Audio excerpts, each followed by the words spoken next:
Hey, Raphael, how's it going? Thank God. Thank God for rest.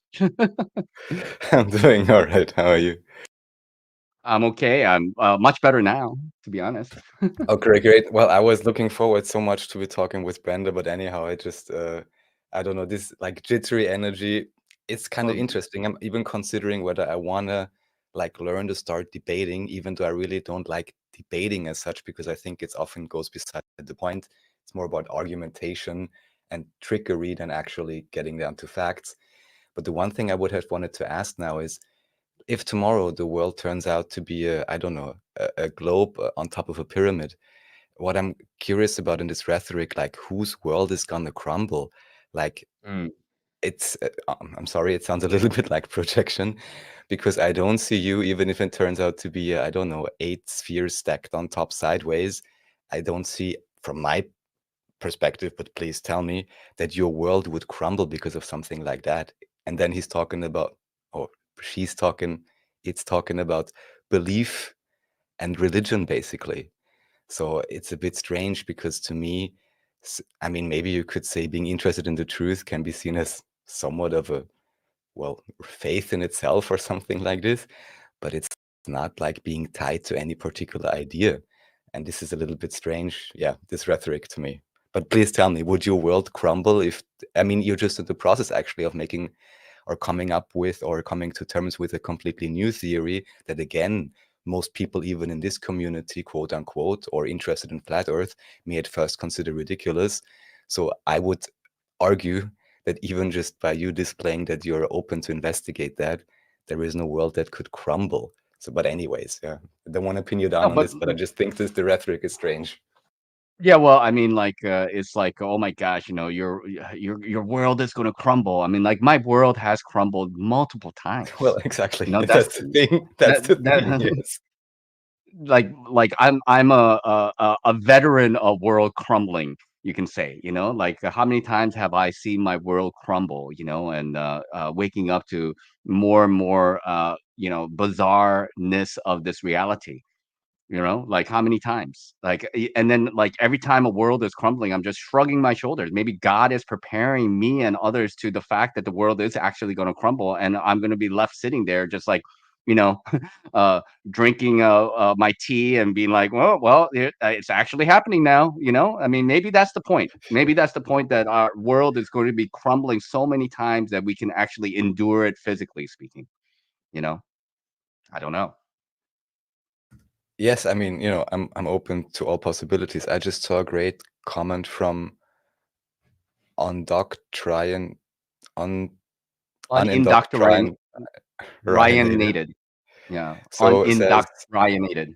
he says Brandon doesn't understand and we already had to change our worldview and it was crushing at first, realizing we were lied to our whole lives. Yes, and I would say this applies on so many fronts. You could talk about representative democracy, health system, education, then earth shape, then space fake, then history fake. I mean, there's 100 times this happened already, if you like, on the path, I would say. So yeah, it sounded a little bit like projection, but all right. Well, I mean, I'm still trying to figure out about these people, about like how delusional they actually are, like how deliberate like their way of thinking it is, like Gleb was talking about, like there's some information that's been accidental and there's some information that is quite intentional. And I understand that there are people who are intentionally lying to me. Okay. Now I put them in a much worse category than the other ones who are just kind of like, taking information in. Like I was over at Clubhouse the other day and I went to a room where they were talking about flat Earth, not the flat Earth games room, another room. And I'll be honest, it was like totally Dunning Kruger there. I was just like, oh my God, they're just repeating Google explanations of everything and never Mhm. think through anything. And I'm just like, oh my God. And I have to accept the fact that this is like 95% of the people out there.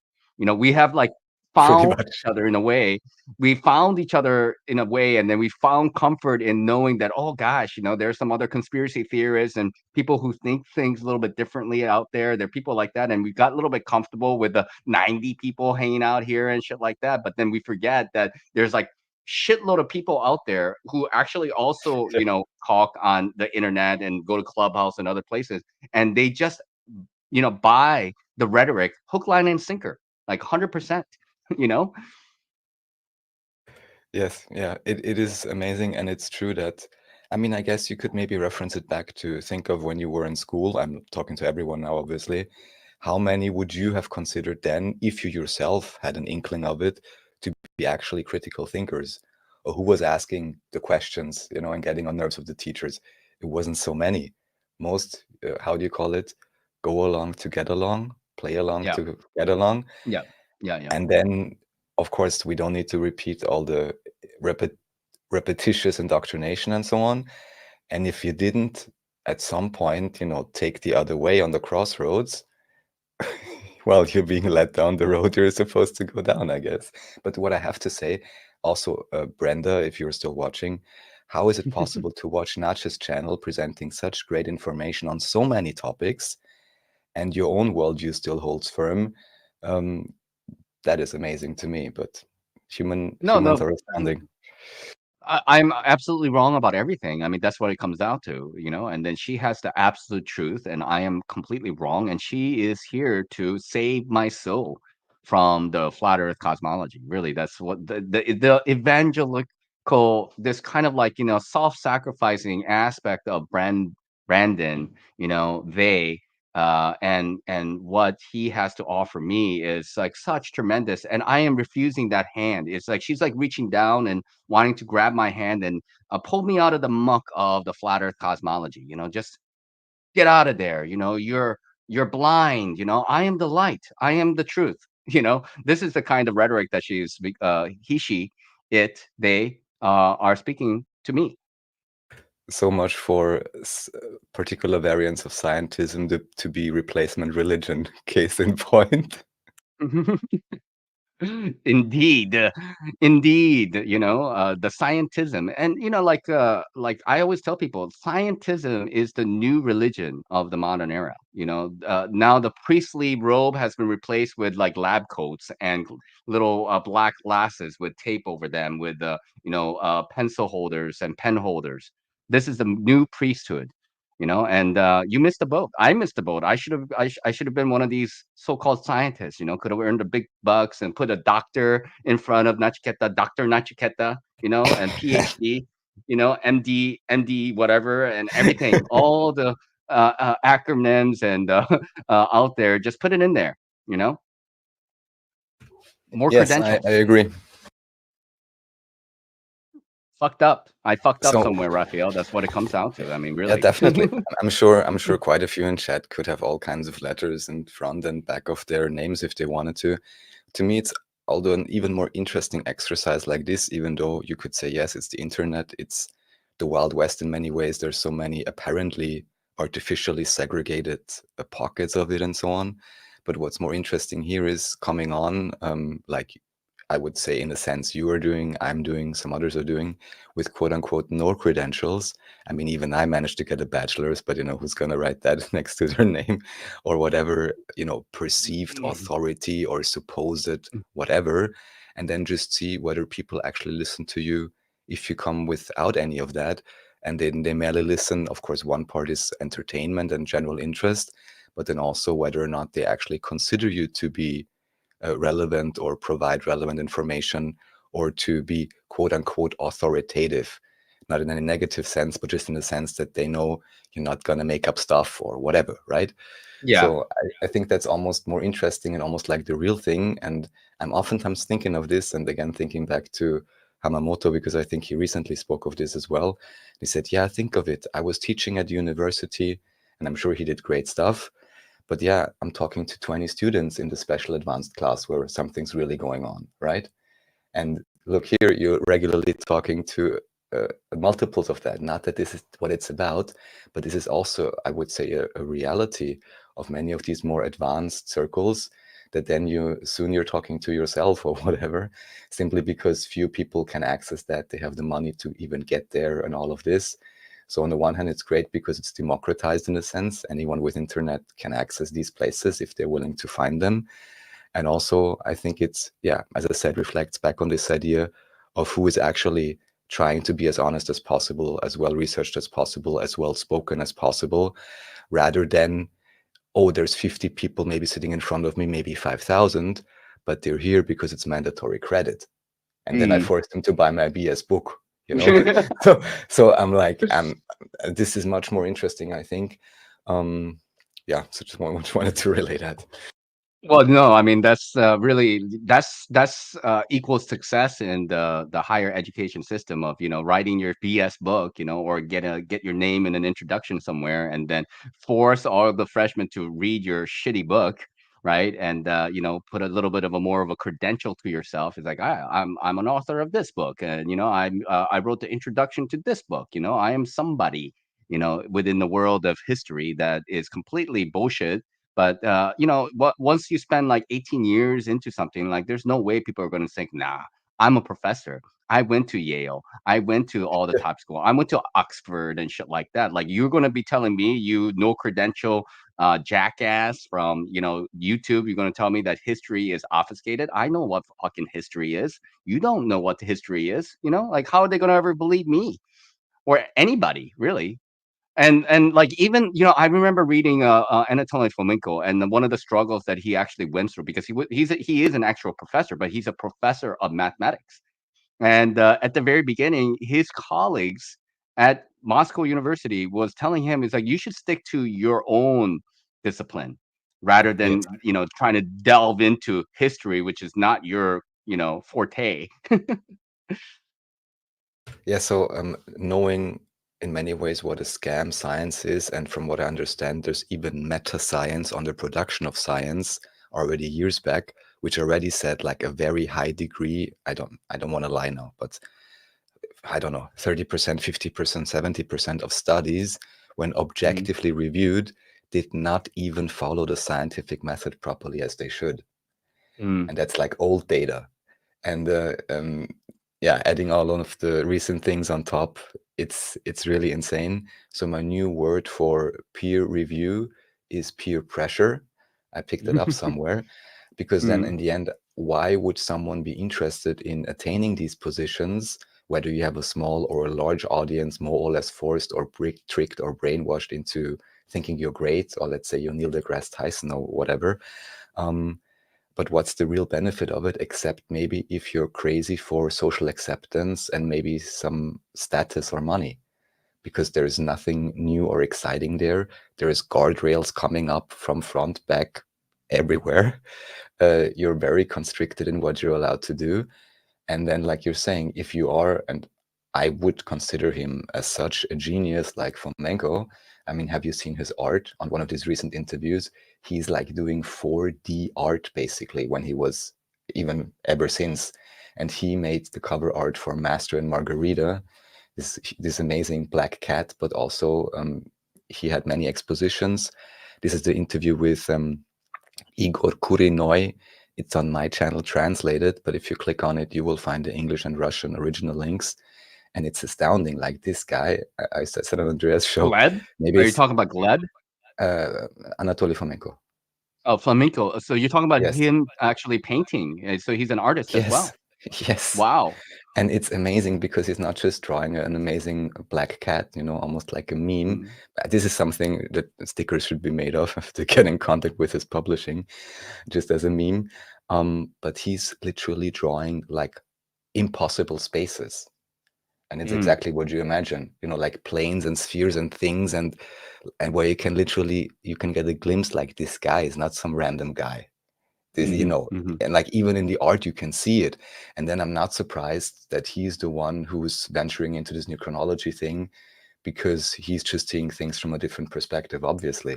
And Yeah. I think it's amazing. And I think it just fits this idea that he's definitely someone to look at and research to deeply look into. Yeah, absolutely. And I mean, like all these guys, I have so much respect for. I mean, not only are they like, kind of going against the grain of establishment, but they're risking a lot for, you have to spend like people maybe have a difficult understanding of how much time and energy and effort that these guys have put forth to research this information, put that information out there for the general public. And I'm also talking about like David Ewing Jr. as well. I mean, like you've spoken with David Ewing Jr. I have spoken with David Ewing Jr. And whether you like the his cadence or not, his way of speaking, his mannerism. He's an intelligent guy.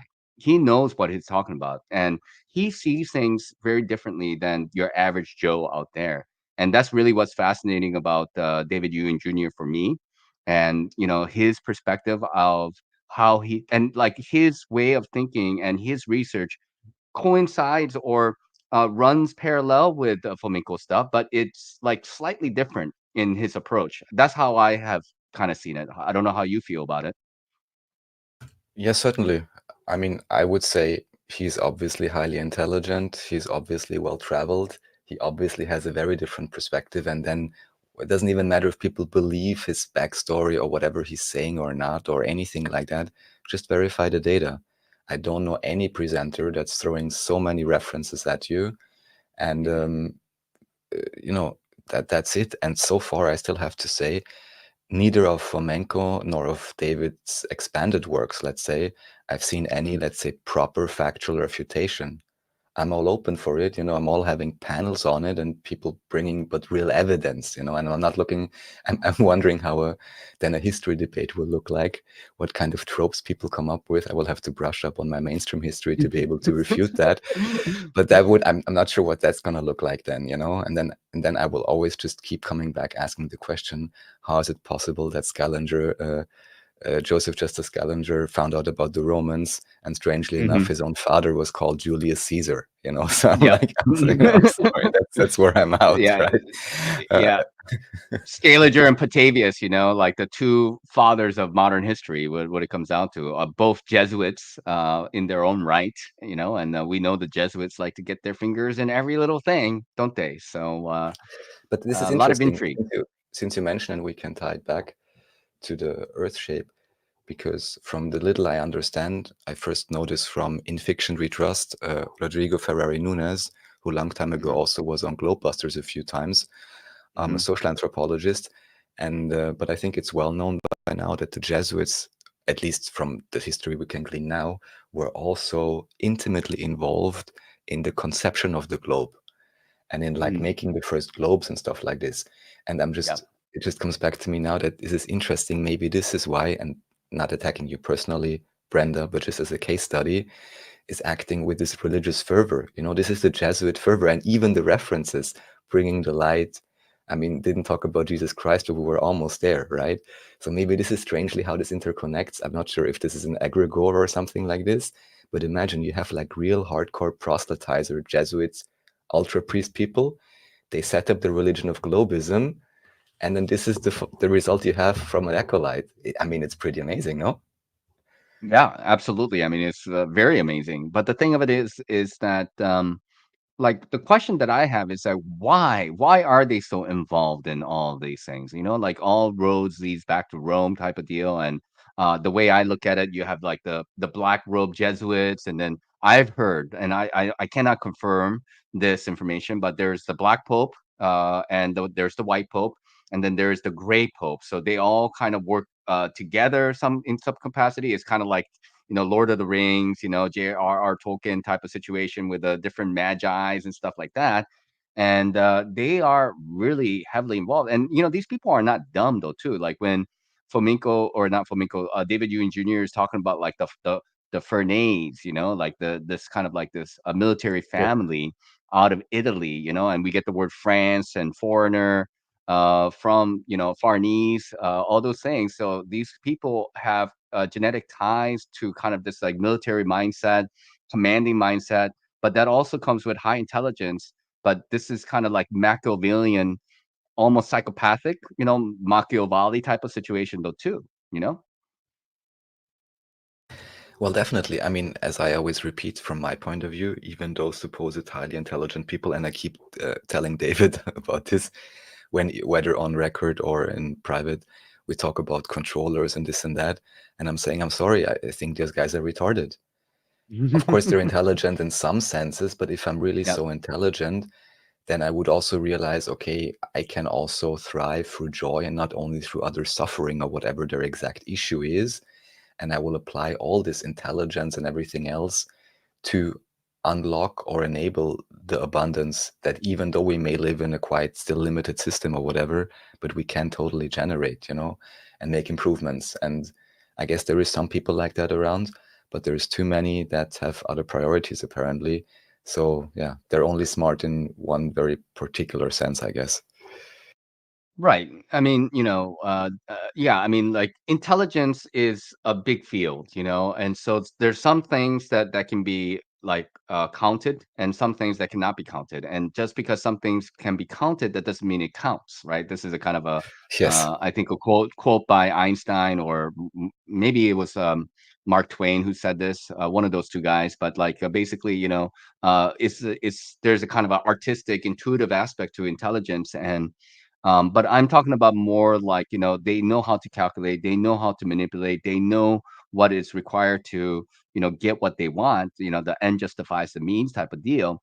But, the people who I would say maybe I can't speak for anybody else, but maybe who are along the line of like holistic thinking, thinking about the whole of humanity, thinking about how we could actually improve together, and actually move out of the muck and have live in abundance and have genuine happiness.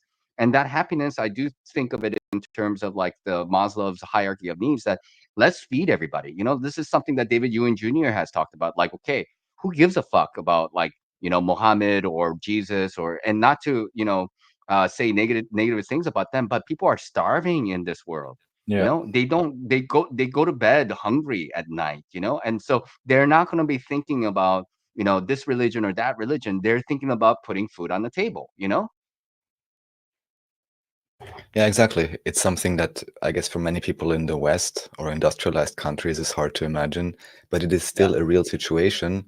And here I would say I even agree with David, because he's then always like, yeah, also, even though he's criticizing the system so much, he also, in certain senses, doesn't want to quote unquote break it, let's say. Because Mm, even here, of course, there is, all kinds of things going on, and whatever development there is, how should I say, should be well thought out or done very with much circumspection and awareness, because yeah. there's so many moving parts, right? So many things to consider, because who even knows, even if tomorrow we give everyone quote unquote abundance, are all people in all places ready for that psychologically? Like, could you Right. even do that? That I'm saying, oh, no, don't worry, I'm bringing out infinite energy just like that. Yeah. I don't know. So there's many things to consider there, I would say. Absolutely. I mean, it's there are a lot of moving parts and a lot of issues going on, and like I will bring in one example up, and this is not to speak about one group of people or speak for any other group of people, but in Africa, for example, they took the lands away from the Boers, right? The Dutch people who were there, who were farmers and such, and they basically gave them back to the local population. So this is kind of like the idea of reparation. The problem with that is the people who were basically what that did was that took away from people who were productive and made good uses of those lands. And actually, they were, they had a kind of a discipline that went along with become being a farmer and being a productive farmers. And then they gave that land thinking that it's just, transference of that system to another group of people, and vast majority of them failed in that endeavor, Hmm. you know? And that is not to say that these group of people are dumber, but it's also about the culture. You have to understand, and also you have to get people ready to be able to do that. You can't just give a homeless guy $1 million and think that he's going to make an awesome company, and an awesome community or something like that, just because he was homeless or something like that. He doesn't know all the ins and outs that is involved with, creating a business. As an example, he's going to go who knows, buy a bunch of McDonald burgers and like store it in a big warehouse, and thinking to himself that I got McDonald's for the rest of my life or something. I don't know, what he's going to do. You know what I I mean, mean you here, can. right? No, I definitely agree. I mean, even you can see it with the examples that we do know about and the individuals. what are they doing amazingly with their money? At least those that are public. I don't see nothing too amazing being done. But also, of course, usually those that maybe then pretend to be philanthropic but aren't, get a lot of PR. There may well be a lot of people that do a lot of real charity, but often that is not really reported about, from what I understand. So Yeah. there's also a divide there.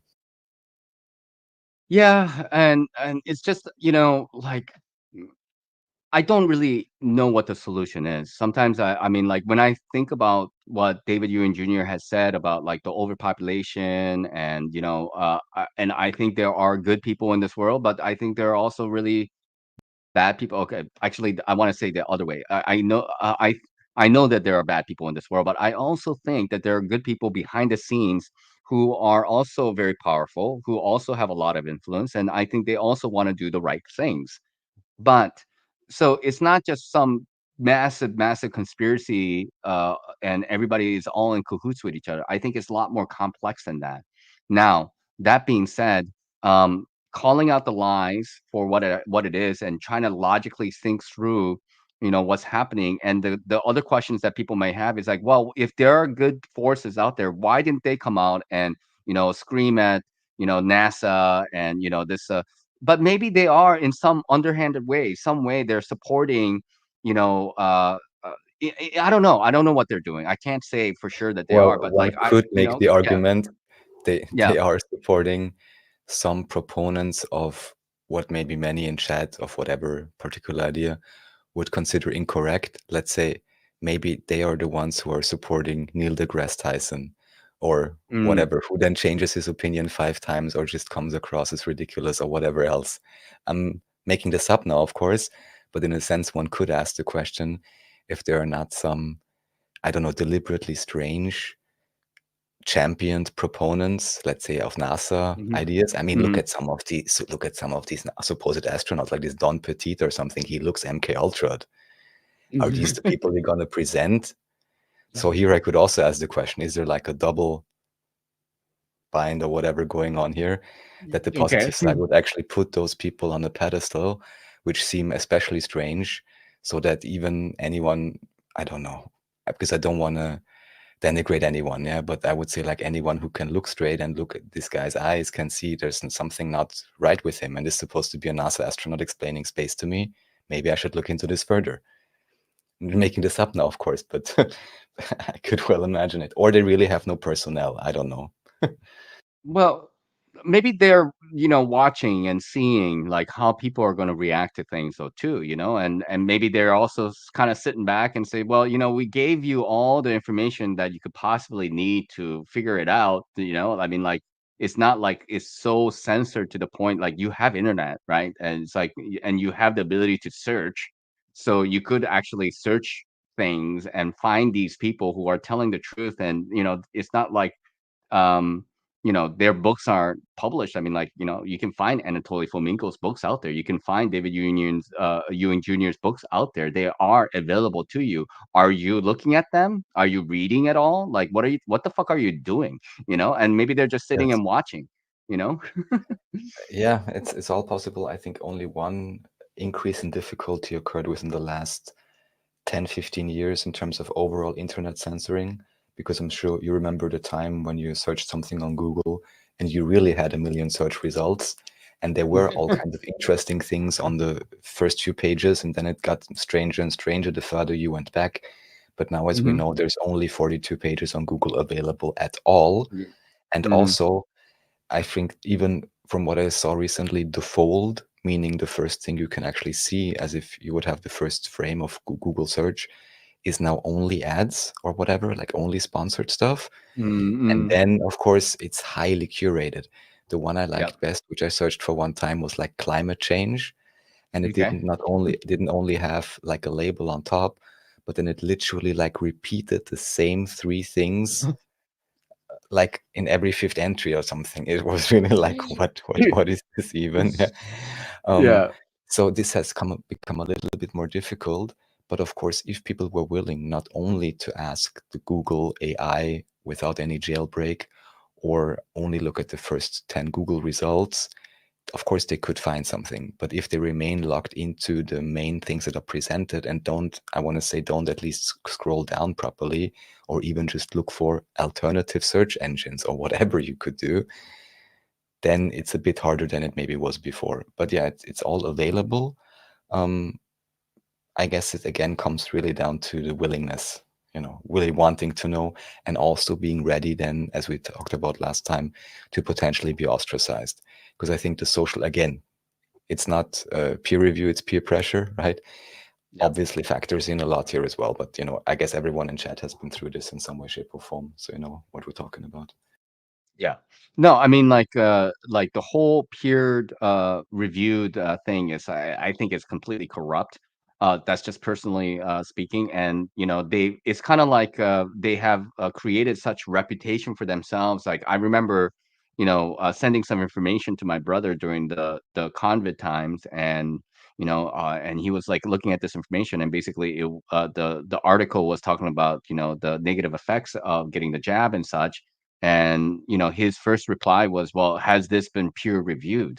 As if like it has no credentials whatsoever until other people looked at it and actually, curated and actually combed through that information. And, it's like Snopes is like, is that real news or is that fake news? Kind of deal. So like people are kind of bought into this idea that there are these agencies out there who are quote unquote independent, right? And they're going to tell you what is true and what is not true, when in fact that they are, like another sock puppet, of the system, controlled by the system. It's the same Yeah, idea. that's So in a sense how people already are cyborged, but not necessarily with any chips, but like cyborged into or fused with these institutions.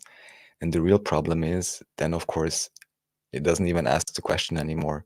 Oh, let me take a look at it, at least from what I can read. If it's valid and true, what is written there, I can logically try to understand it myself and make up my own mind. But that is not even an option. The thing that was said actually was, can I have, or the individuals who I'm used to, that they tell me whether something is true or not, can we give them a call to ask them? So it doesn't even arrive at their own, logical processing centers or whatever. It's basically like, oh, I'm deferring authority and I'm also deferring my own thinking to, for whatever I was brainwashed into believing they are in the relevant position for that. Um, yeah, to me, it's insane, really, because it's really dangerous. I mean, by now we know it's dangerous to do that, I think. of course, of course. I mean, like, but that's the thing. Like, they are going to use any means necessary to control you. If peer pressuring works, or just completely, see, I think they understand, in my mind, that just strong arming people and forcing people at gunpoint has not really worked well. And I mean, if they have to get you to that point, then it's already kind of game over in the way I look at it.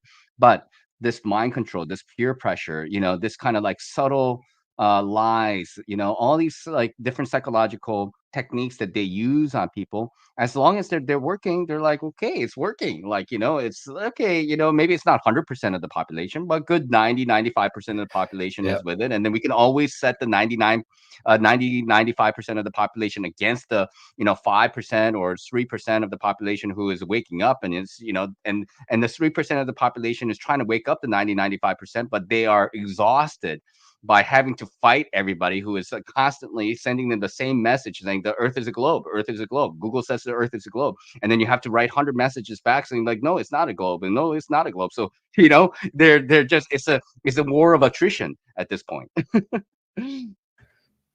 I mean, yeah, for this particular idea, I would actually agree with you. Yes, and that's also why, the media coverage is hyping up from what I can tell.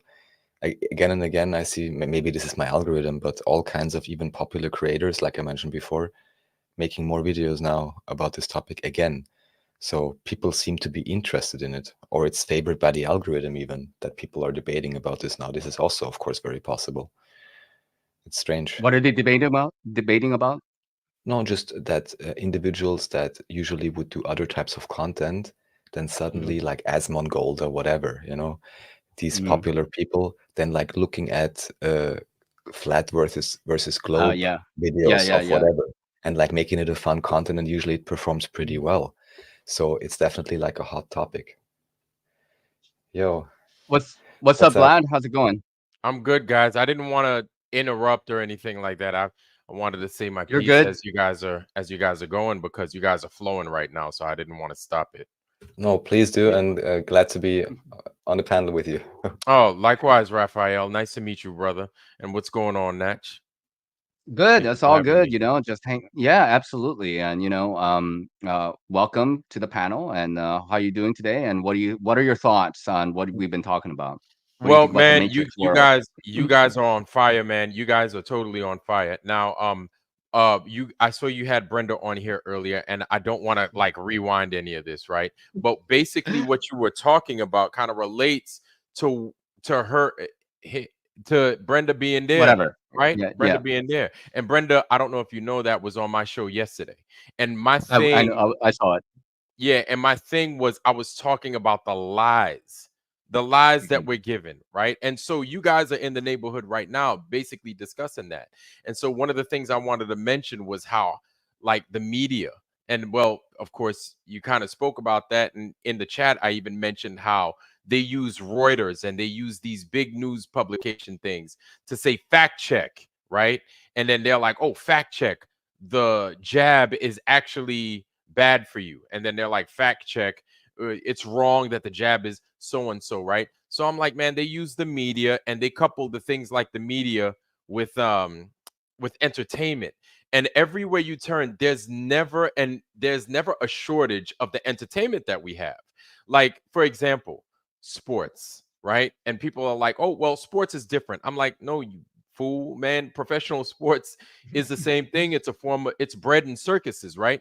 And so it's the Yep, entertainment because now you are in season. If you look at how these things are set up, where they have football, basketball, hockey, football, basketball, hockey, baseball, right?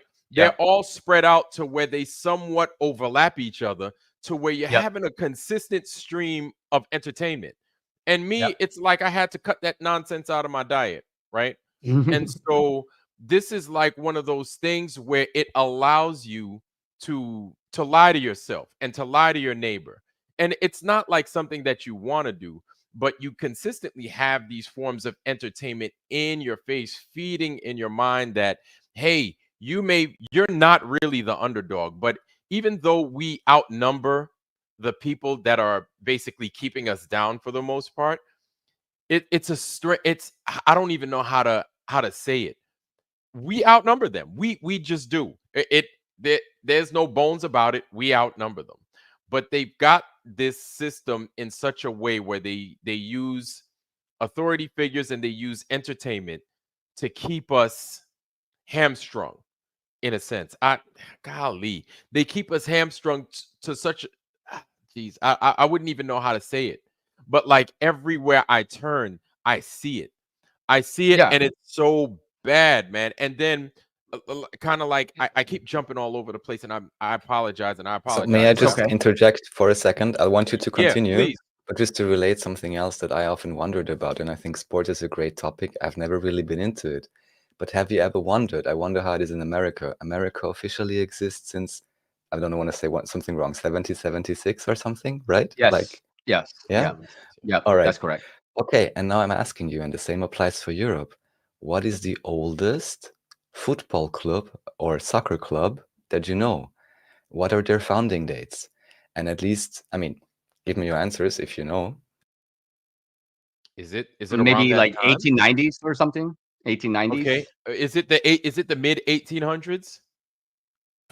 I would say like the most that I've seen, like the oldest ones in Austria, whatever, are usually late 1800s, so 1890s, like you're saying, Nudge. And I'm like, all right, so what is this? And these are the most popular sports. I guess it's similar for some of the other popular sports variants. And now anybody want to tell me whatever this is not a reset civilization? Nobody else before had the idea to make a soccer club or whatever. You see what I'm saying? Yeah. Yes, This is yes, Yeah. obviously yes. given. Yeah. It's something And to put your mind on, and then put yes, your energy into. It's you can put your energy into many things, and sports. People are obsessed with sport. It's heavy programming, yeah, and it's like this kind of team and tribe mentality of college football and college basketball, and my group and then my team, and then it's going to be extension yes, to the East Coast and the West Coast. We're going to get the two best gladiators out there, and then they're yes, going to fight it out kind of deal. And like, look, I have a lot of respect for competition. I love people who are athletic, but there's a conspiracy behind the whole sports thing is that you got these like big guys who are intelligent. I mean, you got to have intelligence to be able to be a professional basketball player, football player, baseball player, hockey player, but you also have to have the physique behind it. Now, you take the millions of athletes that we have and give them this flat earth conspiracy, give them this falsified historical narrative, idea. And then they're just like, now they're like, mind is blown and they're like, holy shit, we've been lied about everything. You got like millions of alpha males out there like this, and they're going to be like demanding and going after like the people who are like teaching falsified history, going after the politicians. So it's a way for them. Give them the millions, give them the notoriety, give them the Nike deals and stuff like this, and then let them run around in circles. Let them throw a ball at Exactly. each other. yes. And everybody's like cheering. Oh my God, they smashed the fuck out of that guy. Hmm. You know. But then you see, Notch, what you mentioned like hits a nerve because you did have an alpha male athlete. You had Kyrie Irving that came out and was like, "Yo, the Earth is flat," and he's not only a flat earther, right? Because obviously he is, but he didn't get the jab, right? And he's also a top notch, a very exceptional basketball player. So it's Yeah, not like he's absolutely. just a run of the mill type of dude. He's one of the top Yeah, yeah, yeah. You froze up. himself, right? Yeah, you And froze up for a second. and he's also won championships with teams, and so he's made a name for himself, right? And Yeah, it's well, you have Dvorak from tennis, who also was in a similar category, and yes, he is kind of ostracized, and anybody who is anti-jab slash, like flat earthers who are like big name, they don't get a lot of highlight. They no, just like, okay, whatever, okay, like, I mean, we still want you to play basketball and shit like that, but you're not gonna, see them talk anything more beyond that, yes. Now, this is what I mentioned on my show the other day is that like it's such an effective tool because they make sure they pay these guys top dollar. And this is what I've said before that they will throw all this money at these entertainers, man, because like you guys said earlier, man, once you get somebody's head, like it's even in fighting, if you grab somebody's head and you start maneuvering their head, you can manipulate the rest of where their body goes. I probably froze up a little bit, but you can manipulate the rest of where somebody directs their attention, directs their life, directs their family's life and Yeah, everything. that's the idea. That's the Yeah, whole point. just by maneuvering where the head goes. And so, like, man, I was begging my family to just, yo, stop watching the sports and just open a book, pay attention, like, read, like, don't look at this nonsense, man, because it's lies and it's really messing with your head. And then the craziness in 2020 ended up happening. It's crazy how all these things just happen simultaneously. And they're like, oh, well, you're a conspiracy theorist. Are you going to get it? And I was like, if they come out with something, I was like, I'm probably nah, man. I don't think so. And then, of course, the whole fallout. But I trace it back to I trace it back a lot of that to the entertainment again. Again, we come back to the entertainment because now you have those like Travis Kelsey, right? The tight end for the Kansas City Chiefs doing commercials. And the thing is, if you see him now, he's out there with Taylor Swift, right? And they're dating, and it's like the couple, the match made in heaven or That's a whatever. dude, man. That's a Yeah. dude right there. Right.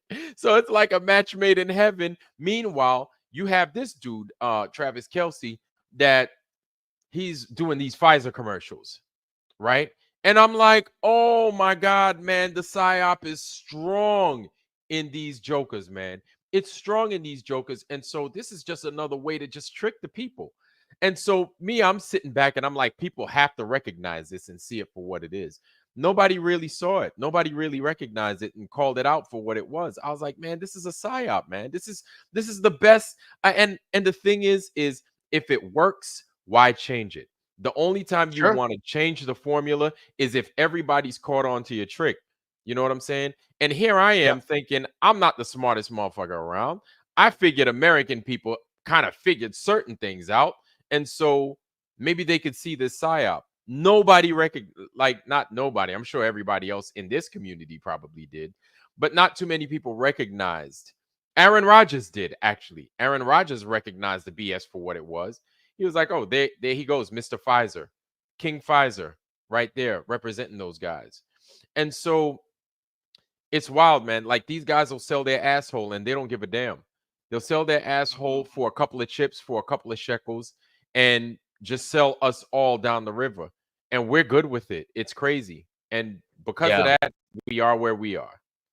Yeah, we don't know what's behind the scenes though. That's the thing. Like I mean, up front, it sounds like knowing what we know. It sounds like and of course, like without a doubt, they're selling their souls type of deal. But at the same time, we don't know the deal that they can't refuse behind the scenes though either. I mean, I mean, I remember during the whole 2020 event situation, there was a professor in Italy and he knew what the fuck was up and they came to him and they said, okay, we're going to give you the fake stuff, we're going to give you a bunch of dollars and stuff like this, and you just have to go with the rhetoric.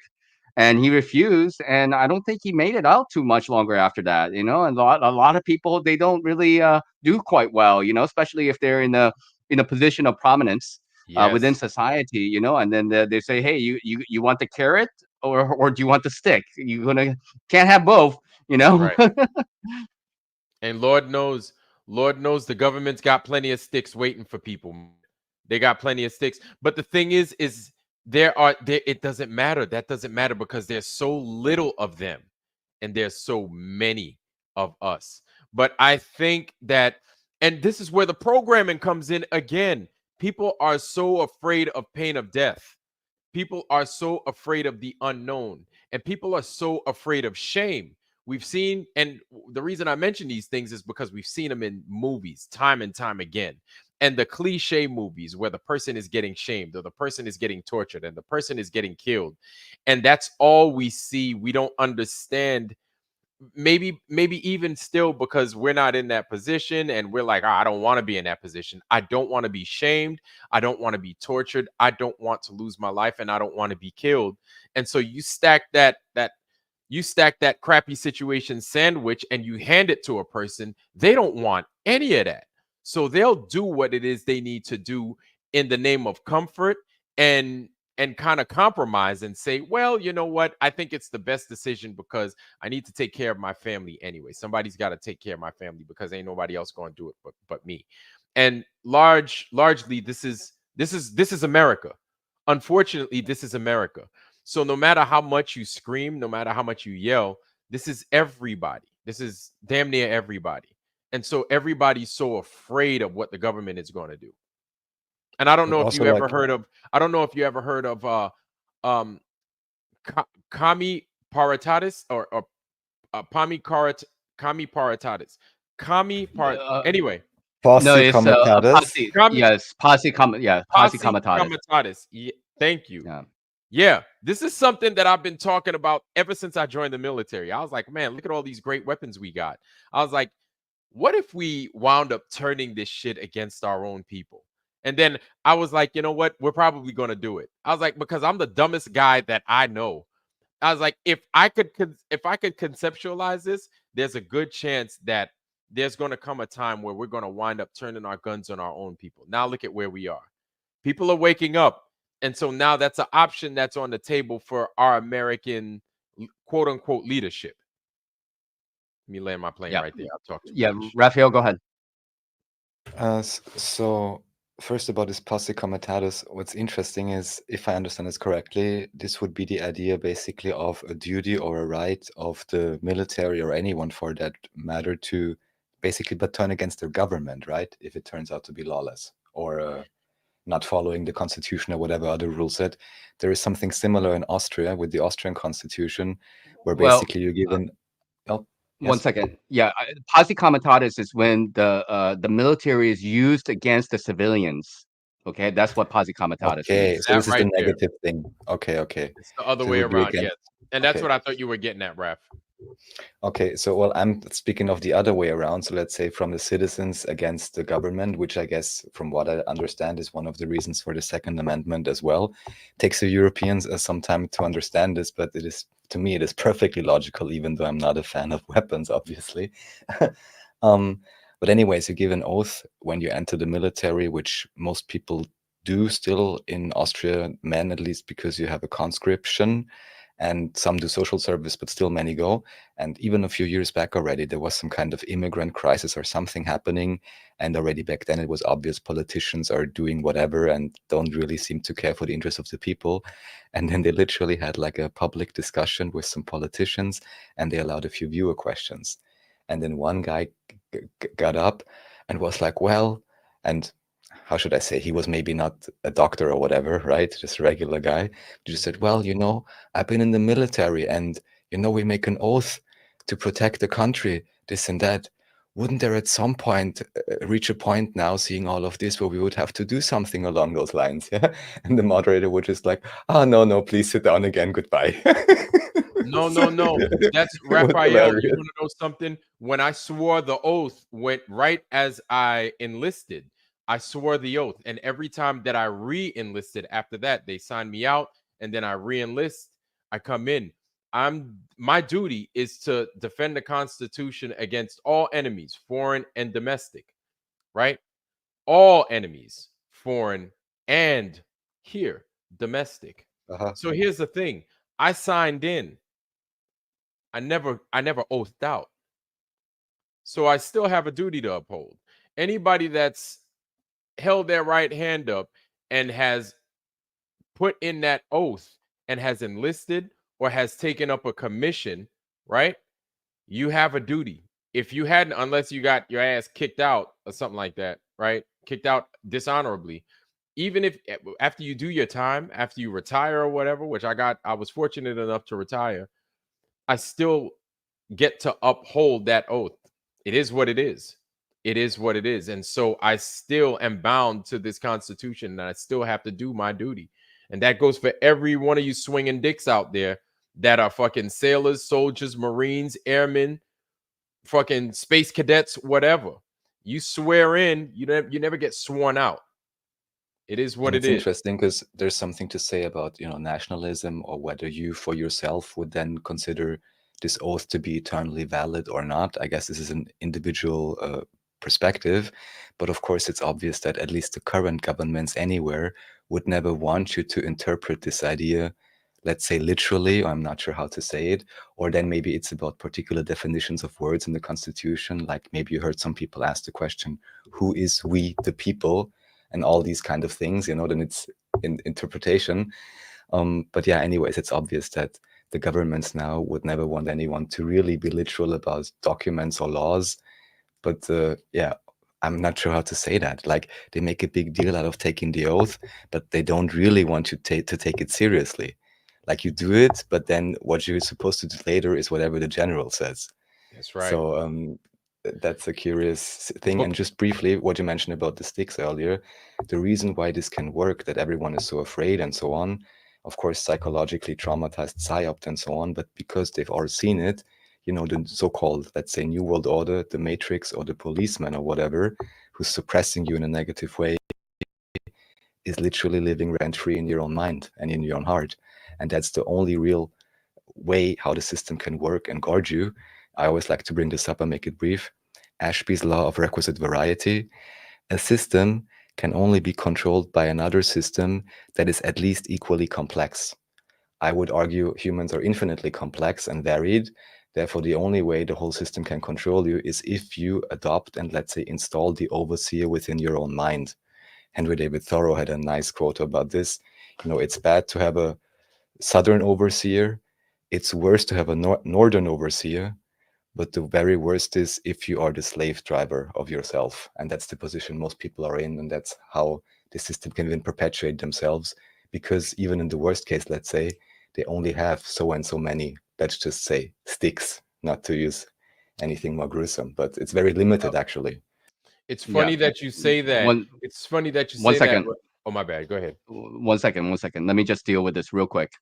Light Hawk and Night bullshit. You signed up to do the dirty, corrupt corporation PF, the United States bidding. You child killer pawn. I'm gonna give you a warning, but that is a little bit egregious. Okay, we want to try to respect people. You don't know Vlad's story. You don't know what he had gone through or whatever. Okay. I don't just go around and disrespecting like a soldier or a military guy just because they signed up or okay. So you coming in here like this is really bad energy, okay? So just keep that in mind. Otherwise, I'm gonna ban your ass next time around. No problem. Okay, go ahead, Vlad. Okay, before we continue, Light Hawk and Knight, listen, man. You don't know my story. You don't know anybody's story that enlists. You could say what it is you want. Okay, we're not bad folks. So I don't know what wild hair you have up your ass. Talk to a vet, right? We're online, and of course you've got your typing and everything else. You need to talk to a vet. I mean, hell, you could talk to me offline if you'd like, and you could just pick my brain. But that is totally unnecessary. Hopefully you don't get banned, but just watch what you type, okay? Anyway, Raf, so you saying that, it's funny because even Joe Biden he came out and said, well, if you guys have guns, basically talking about the American citizens, he's like, we've got F-16s. And I'm like, really? I'm like, really? Really? Like, but here's the thing. It all boils down to this at the end of the day, right? It all boils down to this. Might is what makes right. I think might makes right, right? Because at the end of the day, it's always the guy with the biggest sword, the most money, the biggest car, the most gas, the most fuel, the most everything, right? That wins. Doesn't matter if you're correct in the court of law. If the other side has the most money, you're not going to be able to speak your case. You won't win. It doesn't matter. It's like might makes right. This system is not designed for the righteous. This system is designed for the liars. This system is built in place of the liars. I mean, karma is one thing. I totally believe in that. And energy is another thing. But physically, from what we see, the way this thing is set up, it's ridiculous. This system is this they give kudos and bravo Zulus to the liars. They give kudos and bravo Zulus to the people that could deceive the best, and they're the ones that win. And then meanwhile, you could be the righteous party, but it doesn't matter. So this is why I hope and I pray that everybody wakes the hell up, and we could just make a unison and figure some shit out. Just something easy. Agree on something. You know what I'm saying? I I mean, land my from the interviews I've heard, even as far back as Reagan, I believe, I'm not sure if he said this publicly, but at least to this one medical advisor he had, it was like senior medical advisor. He's also on quite a few podcasts. I forgot his exact name now. But even to him, he mentioned, well, it's actually not about Democrat or Republican. And anyhow, the media is going to switch everything around no matter what I try to do. It's actually, how would it be the proper word? I would say centralization versus decentralization, or top versus bottom. That's the real dichotomy, if there is any, or let's say scale which would be relevant to look at. But most usually it's only kept between an imaginative left or right, whereas both, just as in the current situation, as I understand, for example, support digital ID or whatever else, right? So then again, what's the choice? For this, there is no choice, yeah, to say no politically. shit, man. Yeah, it's like Hras, Sean Hras was talking about is the vertical control, which is like the king and all the way down, and then you got the horizontal control, which is kind of like this democracy slash communism or whatever. You know, what I mean, like they're both control mechanisms for the population. It's just the way they go about it is different, but they are like working together to control the masses. You know. Yeah. Golly, man. What a tangle web we weave.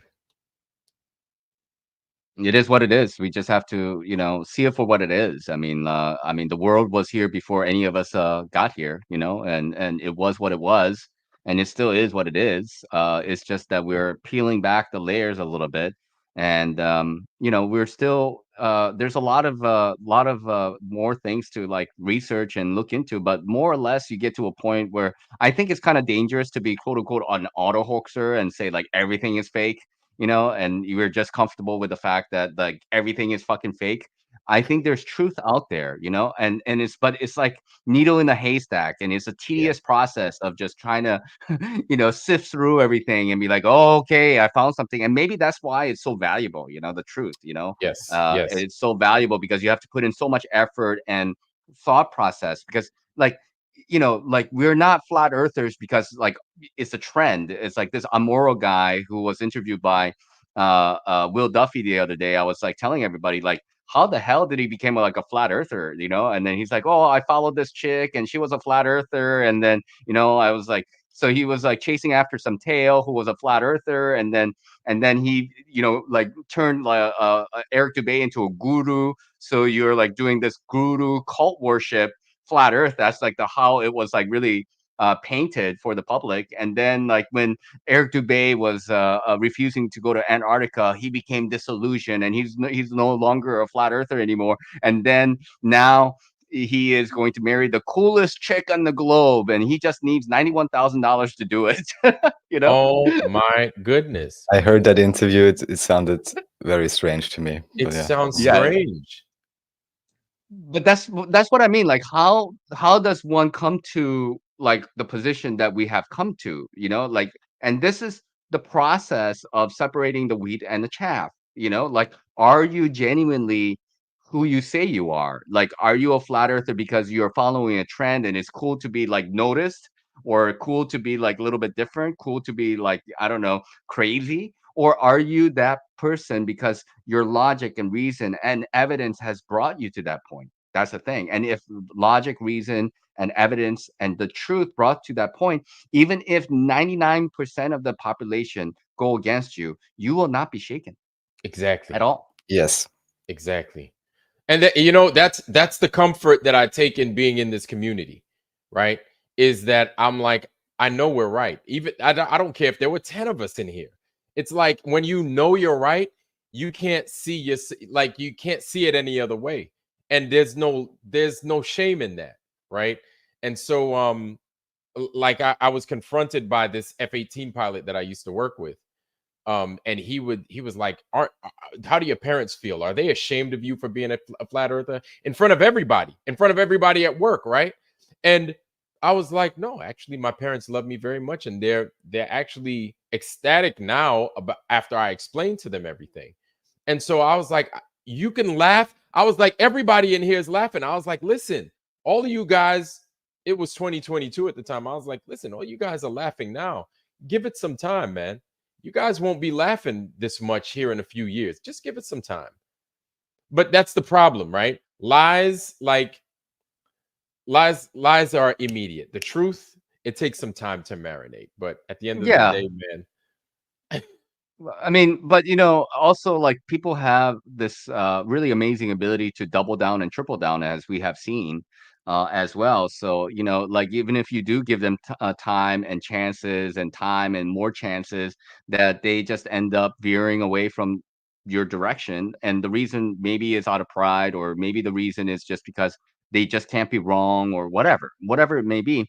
But each individual has a line where I don't know what your line is. I don't know what Raphael's line is. I know what my line is, and my line is based on my feelings, right? My kind of like tolerance, and once the impatience is there, even though I know I'm supposed to be patient and be saintly and try to be like, but I have my limits. And like Brandon, who came up here today, that's like an example of my limit, because I have seen day come here, over and over again. And I'm at a point where it's like, I've talked to you before. I know I've seen you on other platforms as well. And like now I'm at a point where I have no interest to talk to you. Like you're almost like not welcome. Like how many times do I need to ban you and tell you that don't fucking come here anymore? Like what do I need to say to you? Why do I need to give the platform and my time and energy and attention for everybody in the world? I do not need to do that, you know? Yeah. Yeah. And you know what? I entertained that person yesterday. Obviously, you know that as you watched. And my thing was, you know what? I'm going to give you a chance because maybe there's going to be something of value that you have to say. But then at the end of the day, he proved my point. You know what I'm saying? I was like, it's these lies again. And I was like, there you go, moving the goalposts. I was like, and you're doing a number on yourself. I was like, you're just exposing yourself. Everything that I've said, you've just culminated all of that and you've just exposed it all of it. But it takes, after a while, it takes a select group of people at a time to actually begin to understand, like, hey, maybe these flat earthers are onto something. Really, that's all it takes. Just a little bit of inquiry. Maybe these guys are onto something. Let me look. Let me see. I know I've been a little bit pig-headed about it, but let me see what it is they're talking about. When you were telling me about the rising earth and stuff like that, I didn't just discontinue it because I didn't understand it. I looked at it the same way I looked at the flat earth. I was like, if this thing could get me, what's wrong with actually just investigating and actually looking at it? I just find a problem now that the media isn't talking about it. And this is something that I mentioned before. And when I mean the media, I'm talking about like the online media, like the Jimmy Dore show, Redacted, guys like that, those big channels. They ain't saying shit. And I'm like, you guys claim to be serious. And this is where the cowardice comes in. And this is where, like, I'm like, you guys aren't serious. You guys can't be serious.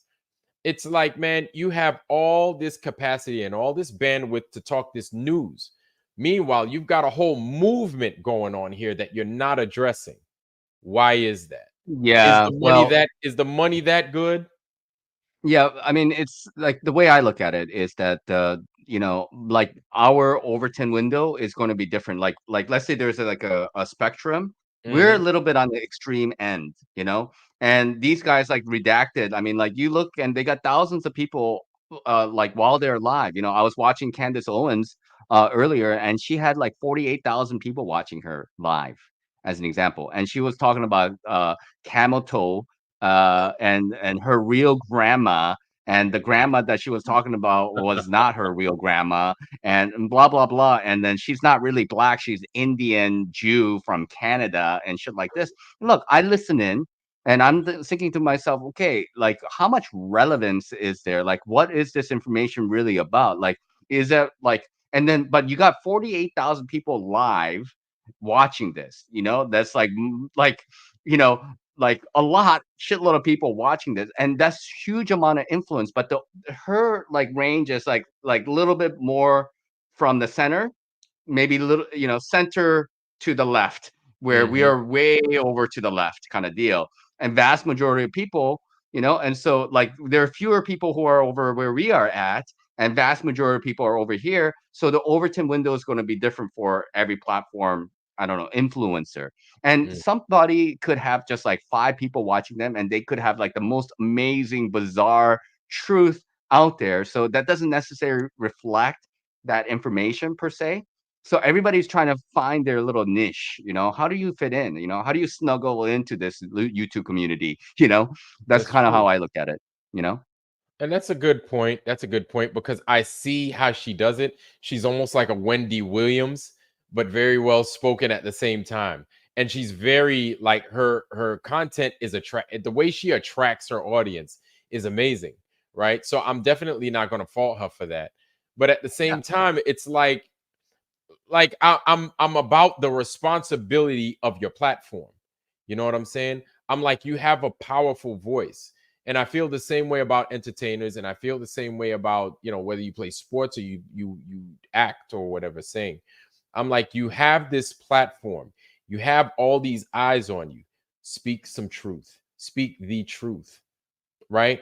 And this is why those things, when people become corrupted, like I feel so bad for them, because I'm like, at this point, you can't speak truth, because now they're gonna publish your shame, kind of like with Diddy or Jeffrey Epstein and all these guys. They're gonna show when you started drinking blood or drinking urine or doing the most, right, to yourself, discrediting your family name and everything else. And so now you can't speak those truths that you want, that maybe at one point you innocently wanted to speak, because they're going to use shame against you. And so it's like, I would love for these guys to come out and speak the truth, but at the same time, it's like, you know what? Like the other side of me, the reality side of me is like, you're compromised. You're like used goods. You're no good. And so, because of that, because I know you're compromised, you run camp with these guys and you've refused to speak the truth. You've now proven yourself to be totally untrustworthy, and you're just like the rest of them. And we can't trust you, and we're gonna have to do things for ourselves, unfortunately. Yeah. Raphael, you got any thoughts that you want to add in there? I mean, there is one general question: to what extent it is even beneficial if there are not any too overly centralized quote unquote truth dealers that are honest? Because on the one hand, that could prevent them from sticking out in a negative sense or having too much popularity. So basically, everyone would have to do their part, inform their neighbors, make a flyer, whatever everyone does, right? This is the most sustainable way actually for the information to perpetuate itself. And only since you brought up Redacted, and I've also recently stumbled across them. The guy was a former Fox News guy, apparently. And what I find curious, they bring some interesting stuff. It's well produced. Honestly, for my taste, too many ads about random whatever stuff, where I'm also like, you could even have sponsors that have real cutting edge, whatever technology, the best things for whatever. But, they probably wouldn't be that big of sponsors, right? But then what I'm wondering about, since when has it become mainstream, at least in American media, to openly talk about weather manipulation? I mean, I'm not sure if it arrived even on Fox, but Redacted has quite a large channel, at least ex-Fox. And I was a little bit surprised about this, that this even became a topic. You had Marjorie Taylor Greene, right, the congresswoman, from what I understand. And just to also see the divide, the funny thing, because I'm watching Austrian and also some German politics and discussions, here in Austria, at least, you would not find a single individual anywhere on the spectrum that would even dare to consider weather manipulation, because we had severe droughts in summer for like weeks. It was crazy hot, no rain at all. And then it like flooded for 7 days. And that's something you never have like that. And it just seemed highly suspicious. You had strange patterns and so on. And it wouldn't even be about someone going out and saying, oh, I'm sure that's what it is, but at least be like, have you seen all these documents, installations, so on, strange patterns? Shouldn't we investigate that? Because like this, it's basically completely legalized insurance fraud, because it's force majeure, higher power, it's natural disaster. So special rules apply. And in Austria, for example, they offer you now 10% of what your house was worth, which I guess by now is a lot, because from what I heard in the crisis now in America, they offer you $700, So that's how you see how rich the old country is. But still, it's like 10%. It's like a small reset for a good part of a county, or even if it's just a few villages, how much wealth you just willy-nilly flood, and you claim it's because of force of God or something natural, when actually maybe your friend engineers on the back end somewhere at the weather station just cranked up the volume, right? Or however they do it exactly. So yeah, anyway, so I wanted to ask, since when is it normal to talk about weather manipulation, or is it on Fox or CNN also? They at least mention that it's ridiculous or something. Well, one thing I think that many of us in our community have recognized is, if they go right, you go left. If they go up, you go down. Anything the mainstream does, you tend to like look at it, examine it, cross-examine it, and then you do the complete opposite, because these guys have proven themselves time and time again to be totally untrustworthy. You know what I'm saying? So when it comes to what they're not talking, it kind of reminds me of when I was doing what I did back in the day. I would look for things, right? I'd be out on a mission and I'd look for stuff. And so a lot of the stuff that I'd find was already there. And a lot of the stuff that I'd need to find needed to be reported, right? But then a lot of the stuff that I reported, everybody knew it was there. And so my thing was to find the gold nuggets and to find the stuff that nobody knew was there, to find the anomalies, right? The things that rarely came up that you needed to pay attention and you needed to keep your eyes open. I feel the same way goes with much of our media and much of the things that go on with us, right? And so when it comes to things like the false sun or the artificial sun, weather manipulation, these sunflowers that now these farmers are starting to turn up, and they're coming out and they're saying, hey, my sunflowers don't even want to look at the sun no more. What the hell? You know what I'm saying? This might have been something that's been going on for some time, but now we're starting to pay attention to it. This is where we come in and we talk about it. My thing is, I am so sick and tired of the goddamn media, us relying on them even for the slightest bit of fucking information, that it's like I want to cut them off altogether, because they've proven Well, themselves why don't time. you? Oh, But why I don't you? have. I have. Yeah, I I mean, totally have. And the only a lot of reason, people, yeah, the yeah, only, haven't yeah, been watching Fox or CNN for many years now, you know? yeah. And so it's like not only that, but that's a good question, Natch. It's like I want to not only cut them out, but I want to like throw it back at them and be like, see, you lazy pieces of shit.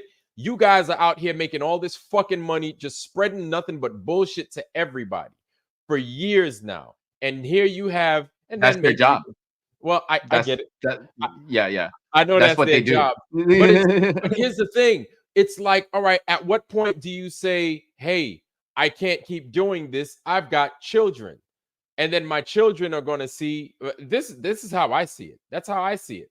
Like I've got But children, they and my children but are the going to be thing like, is, well, my parents you're never a outed. normal guy who's not a psychopath, and they are, and it's difficult for people like us to like imagine what they're capable of. There are people out there who are sacrificing their children to MK Ultra and like the military and stuff like this, and I mean, like, like you look at the Hollywood people, it's like almost like either their kids go into like have some kind of accident happen to them, or they turn into trannies or something like this. They become just fucked up in general, okay? Or some shit is going to happen. It's a kind of a ritual sacrifice shit. We are not like them. Like we are not going to do the shit that they're going to do because we became who we are now. We already made it. We could have made those kind of decisions along the way and have the opportunities that maybe they had at our time. Now we're like settled to be who we are. I'm not going to go and tell them how to live their life because they've already made the choices. Here's the thing, True. and the Fox News and CNN, they got influence and they're tied in with the alphabet agencies. You know what I mean? They're in cahoots with each other. So Absolutely. and then all these corporations with Clear Channel owning like 96% of the media, and then there are basically six corporations that control all the news that we have. We are a bleep in the radar. We're jack nobody. We have to find our tribe.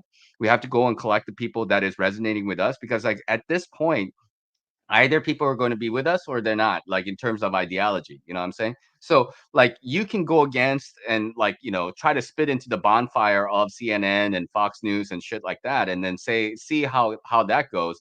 But you're going to start realizing that that's going to be maybe a futile effort. So you have to go and do your own thing, and that's what I try to do. That's just my 2 cents. I agree. I agree. I agree. I just like fighting the power at some point too. I love it. I love it. It's like, man, us Yeah. versus, it's one of those us versus them things. And it's like we've got a lot more power than we know. And I wish Absolutely, 100%. we've got so much power that if we realize how much we had, like those people would be done in a day. And We also we've the thing That's is, what. Yeah, yeah. Go ahead. Sorry. Go ahead, Raphael. no, just saying it's not here then even about a confrontation, even though these images can appear very epic. I can also relate to that to some extent. But the nice thing is, from what I would say, our quote unquote perspective only need to allow people to basically empower themselves more through whatever type of knowledge and insights and experience that can be imparted. Because if they're empowered, their shackles fall off most Yes. naturally. There's not even need for really a fight. Let's say it's more an abstracted Yeah. thing, although there are very real fights on all levels going on every day at the same time. So let's not deny that either. Yeah. Yeah. Giving Yeah. people choice. Absolutely. Giving people choice is a big deal, man. Giving people choice where people or hope, that where people didn't think there was any hope or any choice left. I think that makes a big difference. Totally. hope is important, like we cannot live life without hope, and but the thing is, it's all about ourselves though too. We have to empower ourselves. We talk about empowering all this kind of stuff, but at the end of the day, like gaining and understanding that whatever knowledge, whatever passion that you have, and there's so many things to go look into, like depending on how your brain is working, what you're passionate about, but like ultimately, mastering something and sharing that information with the people. So you have to become that truth, that which you want to be sharing with other people. You have to be that. This is the kind of like, all the great people in the past. They've always said like you got to be that. You got to be the truth, kind of deal. You know what I mean? So that's kind of how I look at it. And then when we exemplify that, I don't know, way of being, we don't need to focus on Fox. Yes, they exist. We understand Fox exists. The whole mechanism, the matrix world is massive, and they're very much interconnected, and they're very much like, rubbing shoulders with each other. And there's a lot of money and programming and all that stuff is involved. But at the end of the day, our thoughts and our, outlook do matter, because if it didn't, then they wouldn't spend all that money and time and energy to program people. So they are letting us know that we are important by them spending all that time, energy, and attention to program us from from birth, basically, and our parents, and so.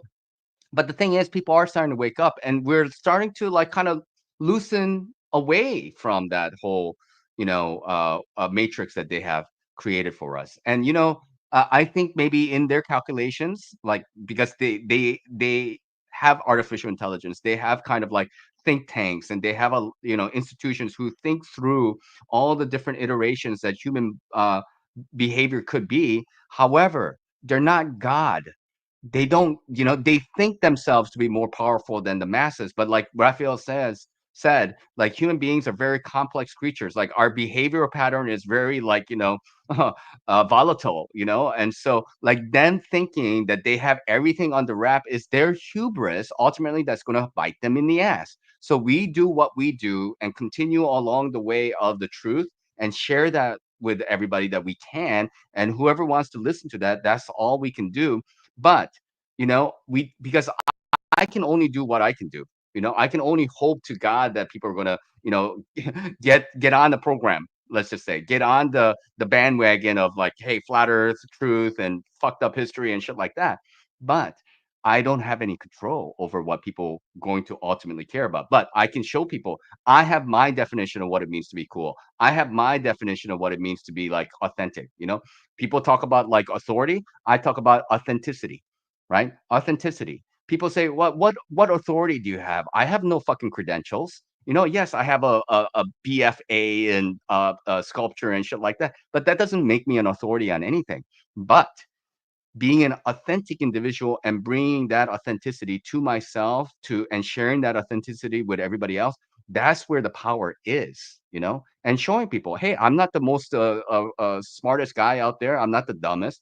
I am who I am, and this is what I have found. And you got something to share? I want to hear from you, and why you think the way you do, how you have arrived to that point. This is important, and this is how we have discourse with each other, with respect, with kind of open-mindedness. But at the same time, you can't be a doormat for their system either, because their system is saying that we need to bring you back into our pasture. We need to bring you back into the control mechanism that we created. You are playing in the wrong playing field. You know what I mean? You have walked off. So I need you back. And how are they going to bring you back?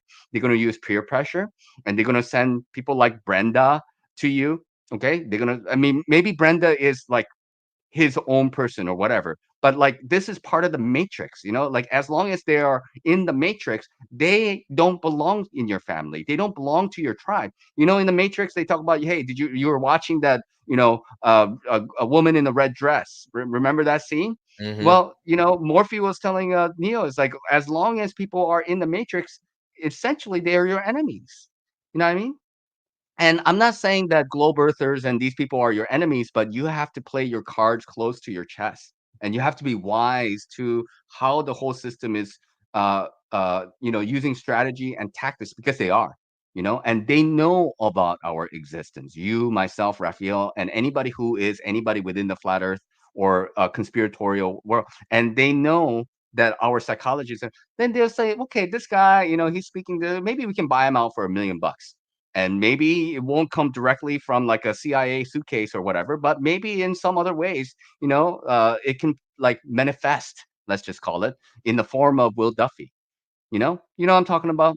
Yeah. So this is kind of like the way magic and coincidence and how all the whole system is kind of operating. It's like beyond our comprehension, but they're kind of like, falling in line with all the stuff that we are for and talking about, you know? Yeah. Totally. So Yeah. God I'd damn. like you to go on. I'd just like to mention one thing, which is we have to remember, though, relaying an honest truth is certainly a lot more cost effective. They say, of course, truth stands for itself, but no, just I'm serious. Yeah, Consider, yeah, yeah, and it's I'm true. very honest, what value, let's take any of both of you or anyone who's done anything honestly on YouTube trying to inform anyone of anything, what production value and real value for life and for people they have provided with probably very little investment and certainly lots of effort oftentimes, but how cost effective that is. And think on the same way, what super high stylish production these guys need to pull off and have media and then have comedians extra and have the sports and then have this guy paid off and this and this and this. Like, I wonder, it's like probably, I don't know, 1,000 times more expensive or whatever on their side, probably even more. But you see what I'm saying? Yeah. So it's kind Totally. of, Yeah. yeah, I find that kind of curious. And this also means that it only would take technically a few more individuals that are interested in truth, and they could do so much, they could generate so much value, which could never be matched in terms of psyoping because it gets too expensive at some point. It's not really about money, of course, but Yeah. in terms of resources and so on, that's available. They obviously need to make a big show out of it, which doesn't seem to be so necessary when you're actually trying to relay something honestly to someone who's willing to consider something. Then they don't need the 100,000 studio setup or whatever. Yeah. So Mm-hmm. No, Mm-hmm. but what did you say the other day, Raphael? You said not even for $100 million will you, become right. Cypress, as an This example. I mean, like have $100 million. I mean, like that's a shitload of money you're talking about. I mean, how many that's people true. nowadays who is willing to do almost anything for, $10,000 or what I mean? Like there's ton of people out there who's willing to sell their But of course, I'd souls have to for like. say it's easy to make a claim like that. It would have to be verified. Then I could, authoritatively say that. That was just what Right. came to my mind. No, But well, that's yeah, yeah. simply, but what I'm saying, but how I would honestly, I think, really connect it to what I mentioned first, then is basic health ideas. So what I included Yeah. in that idea, if then I would have to be pretend to know the things I know about, and basically live in the dumbed down matrix plugged into all these things. And there I would be like, I'm sorry, my life is just too valuable for that. Yeah. So Yep. there, honestly, I really don't think there'd be a price for that. Other than that, just to be like, oh, there's 10 million, stop posting on YouTube. This would be something that would have to be put to the test, I guess. And also then always depends what kind of unspoken contracts is the other thing, or spoken contracts or written contracts, hopefully not in blood, that you actually enter then when doing that. It starts with going to academia, but if you really get a deal, you could probably expect a little bit more scrutiny. And if that would then, for example, for me mean I can't talk to anyone about what I consider relevant and I'm passionate about, then I also don't really think there'd be a price for that, because that's what I want to do in this life. So if you see what I'm And saying. and the thing is one thing I think about all the time is after you sell your soul for whatever the price is that money really yours? Like if you Oh yeah, think no, about it, usually not with the stars and so on. I think it's yeah, verified. It's all is just it rented really? BS, fake. It's all fake. Yeah. It's all fake. They have And nothing. yeah, Yes. like yeah, even when like Satan is like, "Hey man, I'll give all this to you." And then you die. Guess what? He gets all his toys back. Yeah. So it's And like, more. yeah, and then It some. Your soul on top of that, right? So then I'm like, I think about that consistently, and then I'm like, it's never yours. It kind of reminds me of, I don't know if you ever heard the story. I know this is something that I learned might not even be true. The Russians, in order to get a lot of the radioactive material out of Chernobyl, what they would do is they would suit a guy up and they would show him a check, right? In, I don't know, like 500,000 rubles. They'd give it to him. They'd have him put in his put on his anti-contamination suit, go into the dang fallout area, start cleaning stuff out, and then he would stumble back into the, the high rad or the non-rad area. They'd clean him up, and then he would die within minutes. And then they would take his check, ship him off wherever, and then the next guy would be in line with his anti-C suit, and they would give him that Yeah. same Oh, check, yeah. and then off to work he goes. And then this is No, what I I think. I can believe it. Yeah, I Yeah. can believe it. And so, like, I'm like, man, that money's not yours. The property's not yours. They just lending it out to you. You renting it. You know what I'm saying? And then when you Yeah. go, or they throw you in jail, or trump up some charges on you, or whatever it is, they shame you, and then everything else. And then they're just like, yeah, give us our stuff back that we gave you. This is our stuff that you stole from. You stole this from us. We didn't even give it to you.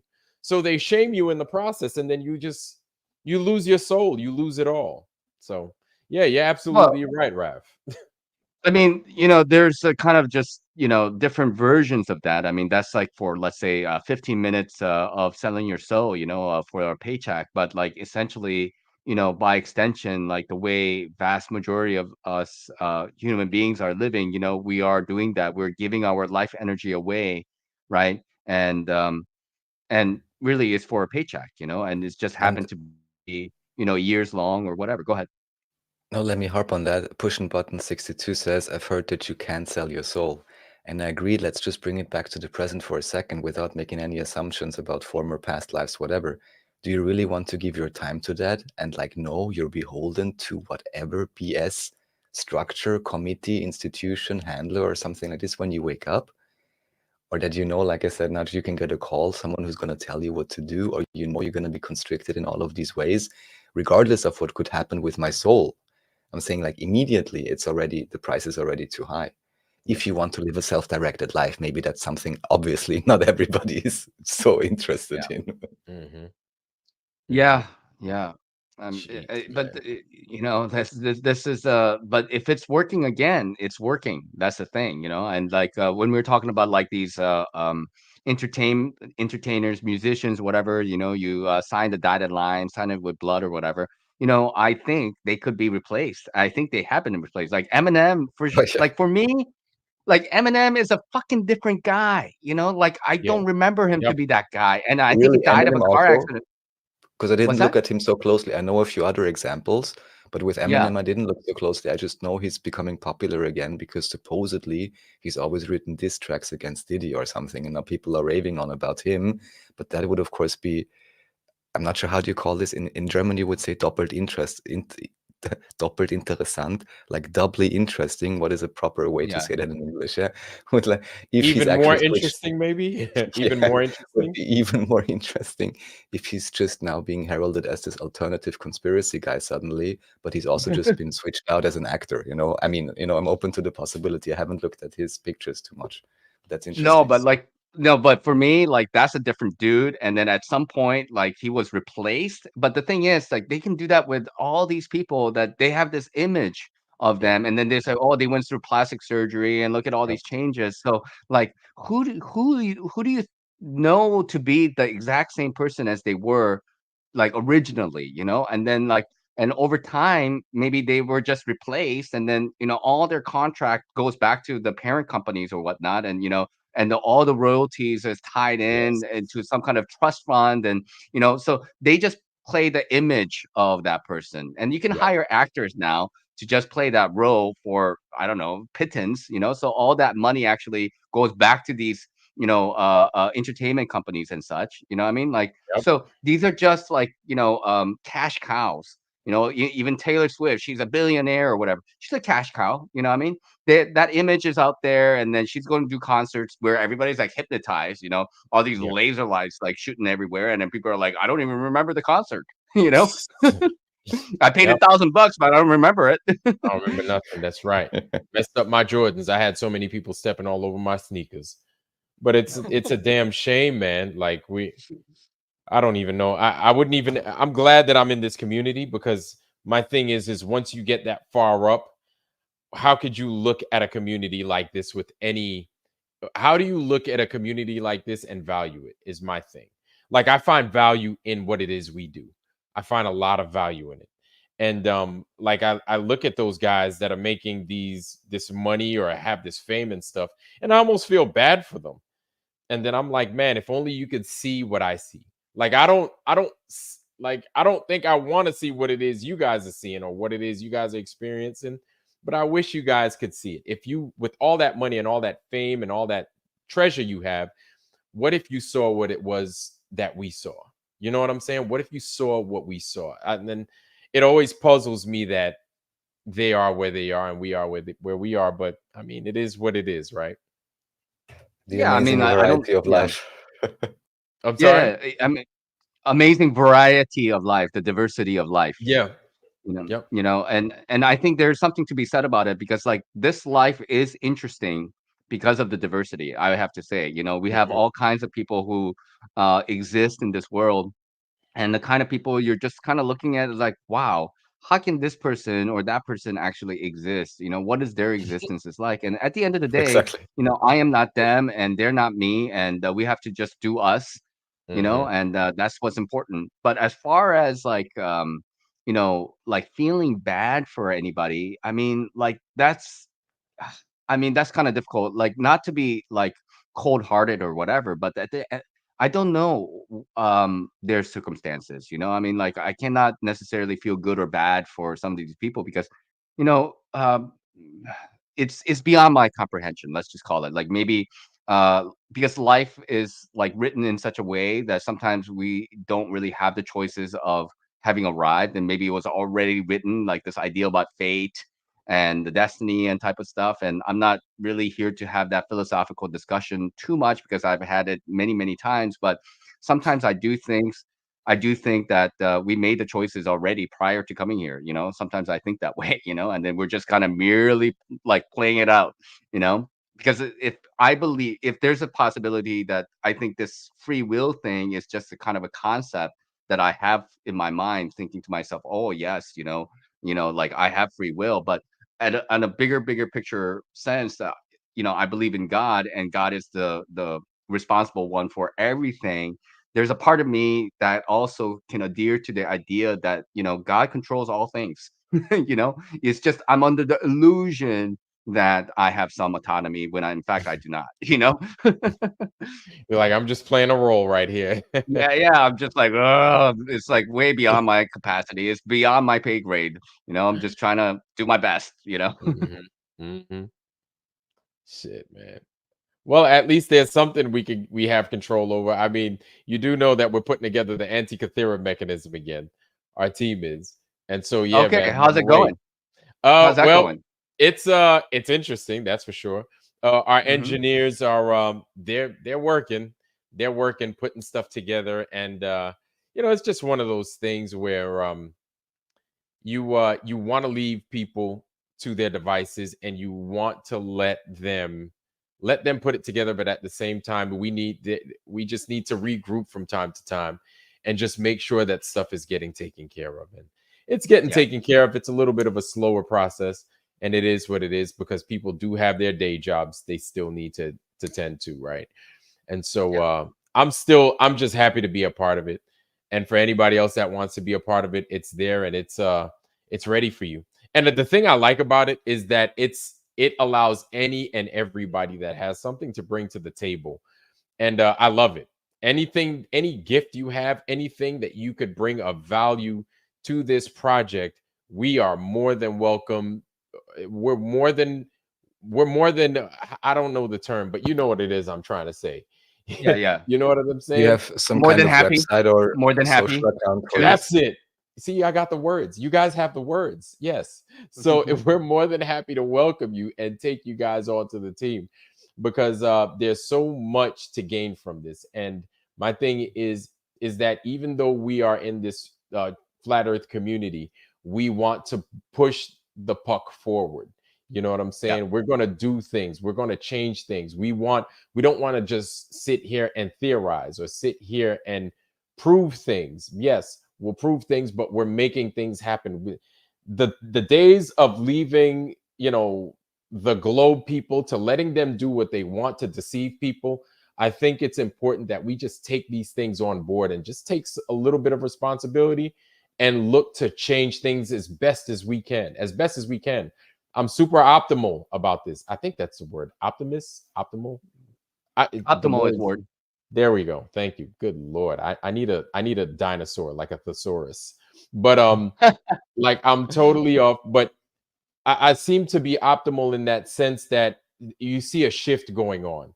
And with that shift, and even though it's painful, during pain and times of growth, there's times of opportunity. And I think these times of opportunity where there's so much uncertainty, I think this is our time to strike while the iron is like blazing hot. And then this is the Sure. time to just make things happen. Whatever those things are, we need to just make stuff happen. And so We I'm got to bring really, our own fire as well. yes. Yes. Yeah, exactly. Yep. Yep. So, Yeah. Ref, totally. were you saying something earlier?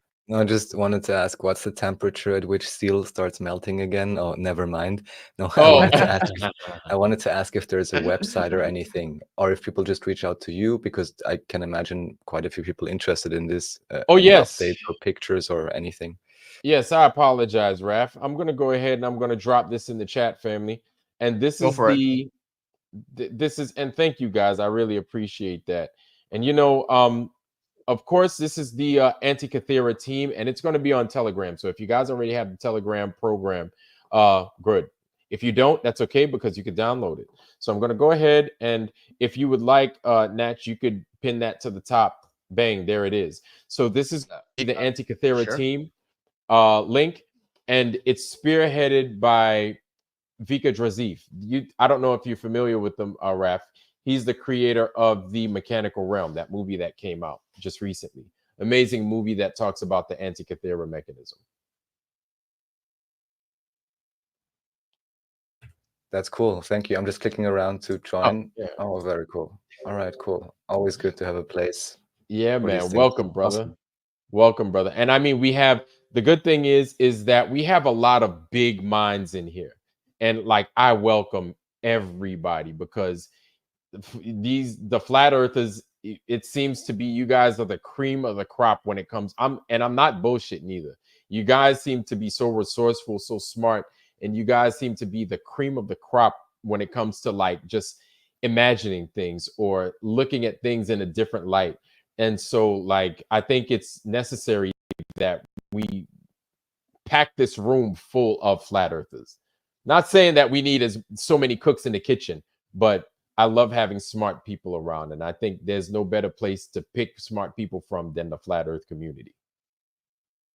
Well, like, does this Vika guy, does he do like live panels and stuff like that? Like, I think it would Yes, be really good for him. Yeah. Natch. Have Yeah, you? actually, Yeah, yeah, yeah, yeah, yeah. Go ahead. yeah, Natch. Actually, he might be on this Sunday, and I think it would Okay. be great if you interviewed with him. I think that would be Yeah, yeah, phenomenal. Yeah, he's yeah, got a pretty big following, and he does it at 6 o'clock Eastern Standard Time. Where he yeah. I does subbed to his his live. channel.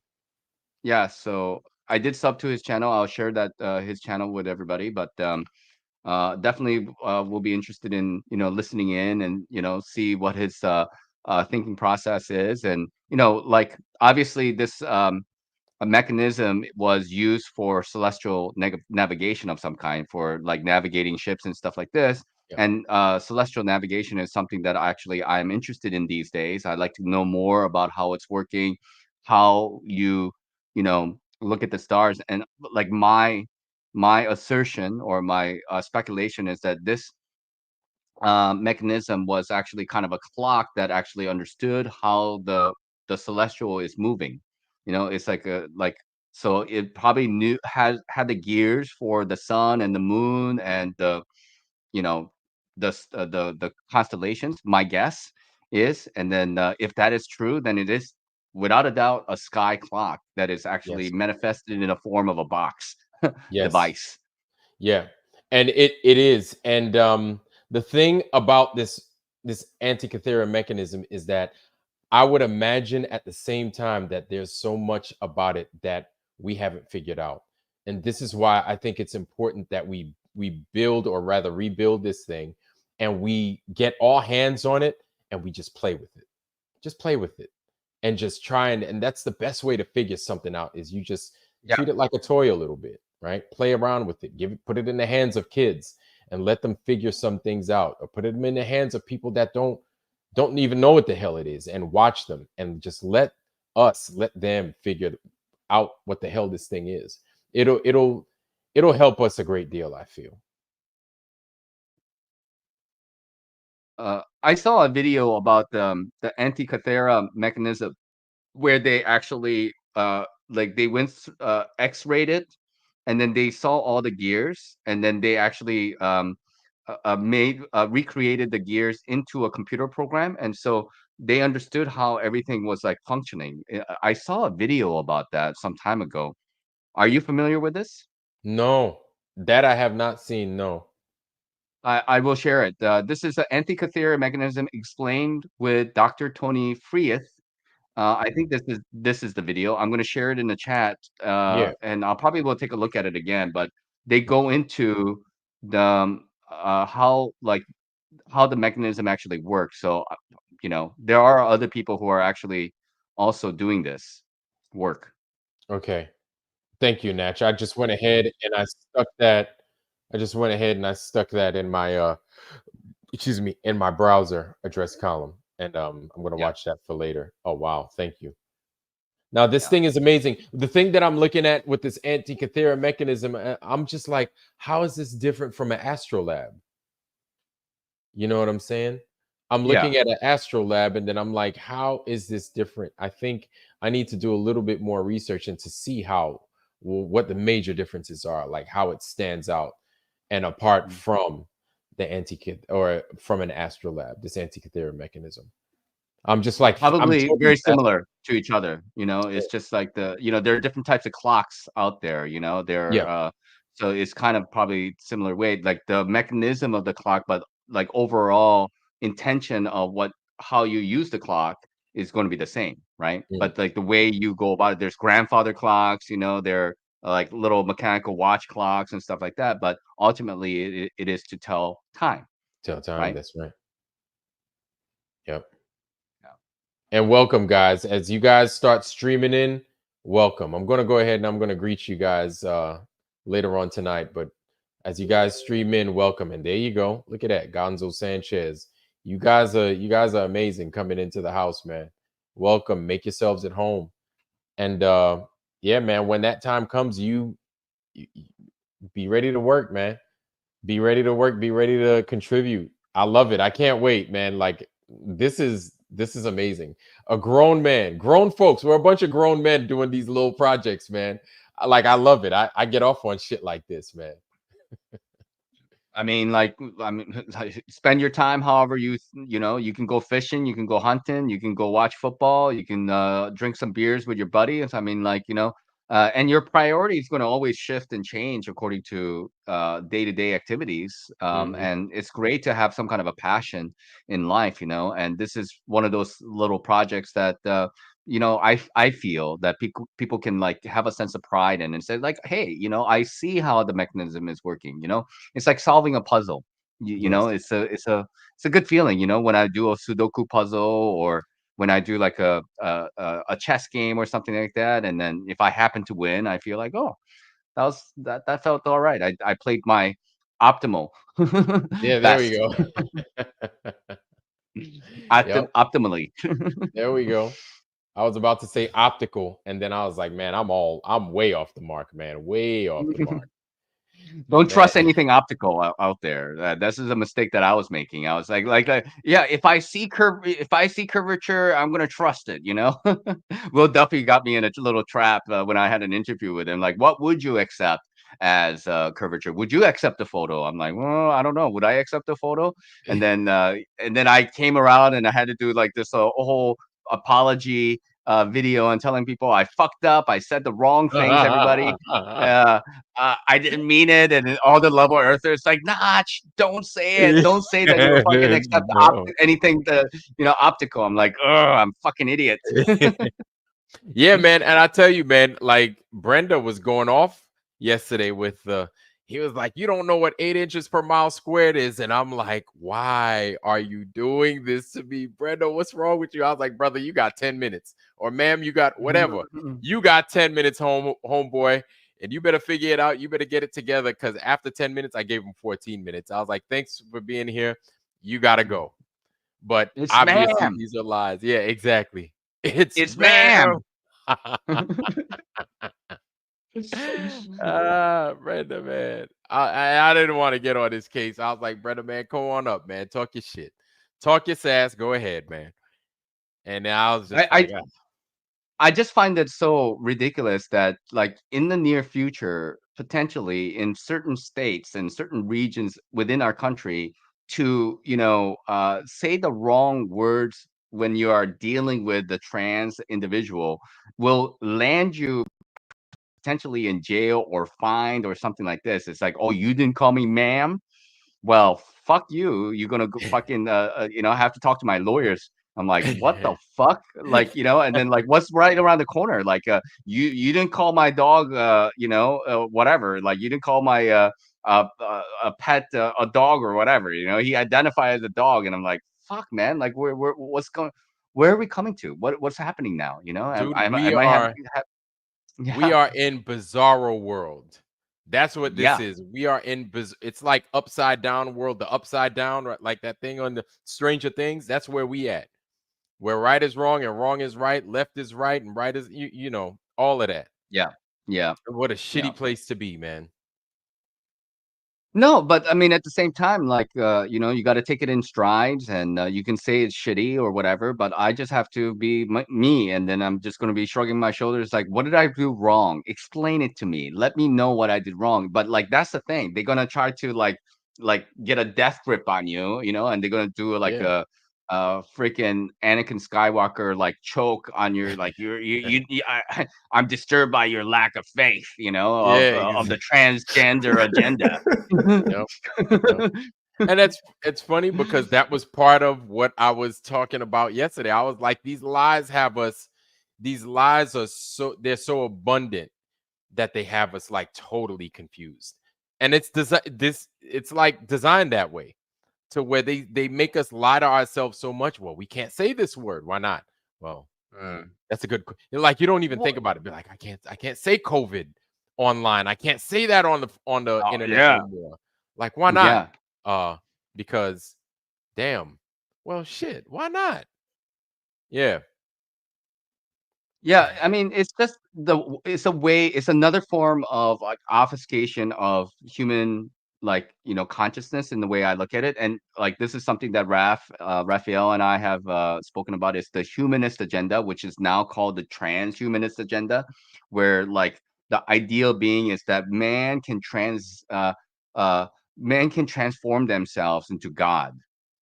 That's what is kind of happening is right now. Like, because like the ideal is you're blurring the lines what it means to be a human being, and then you blur the lines between a man and a woman. That's where you start to begin with the Mhm, whole thing, and then you blur the line of like what it means to be like a human being at all. And then you have like the robots coming in, and like they're sentient now, right? mhm, Like they should have the same rights as you, or you should have the same rights as them, whatever that may be, right?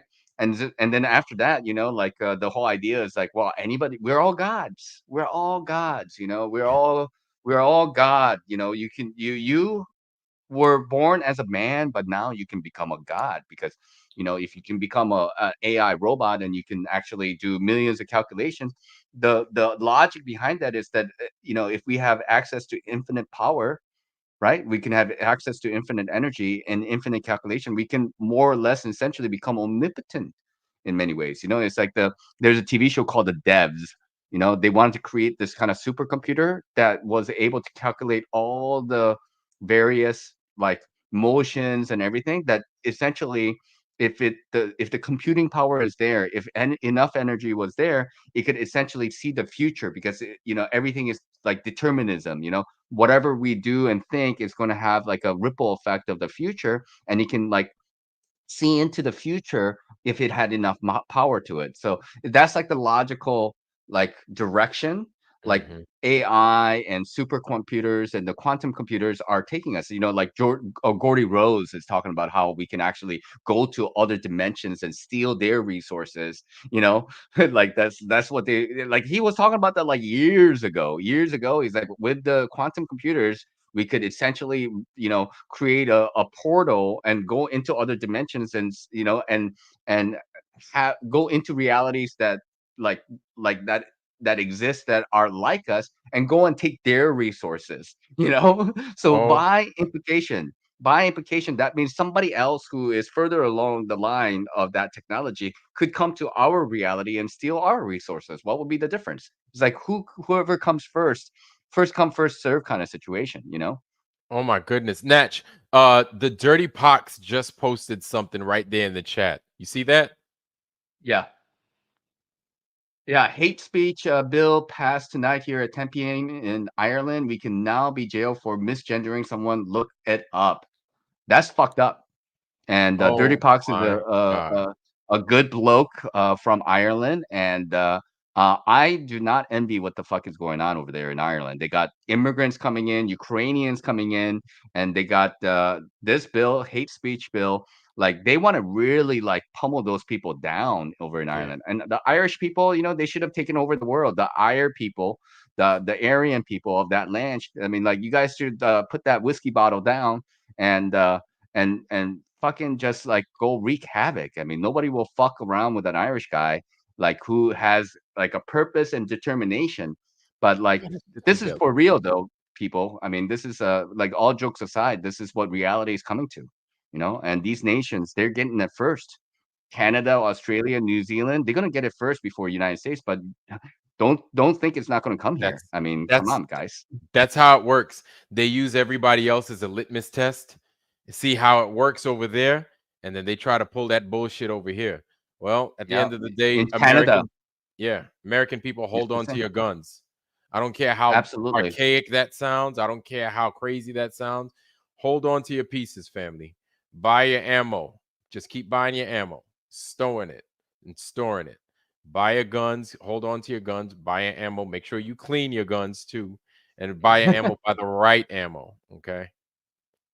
Yeah, I mean, like, look, guys, like, however you may feel about guns, I believe that guns are important. I have never owned a gun. I fired a gun a few times, but I've always been a fast.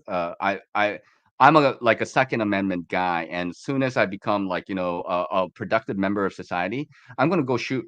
I'm gonna get myself a Yeah. gun. I'm gonna get the permits, and I'm gonna go practice. And I think this is the American way, and I think it's a very good way. Now, of course, with anything, you can go and use it for good and you can use it for bad. That's just the way of the world.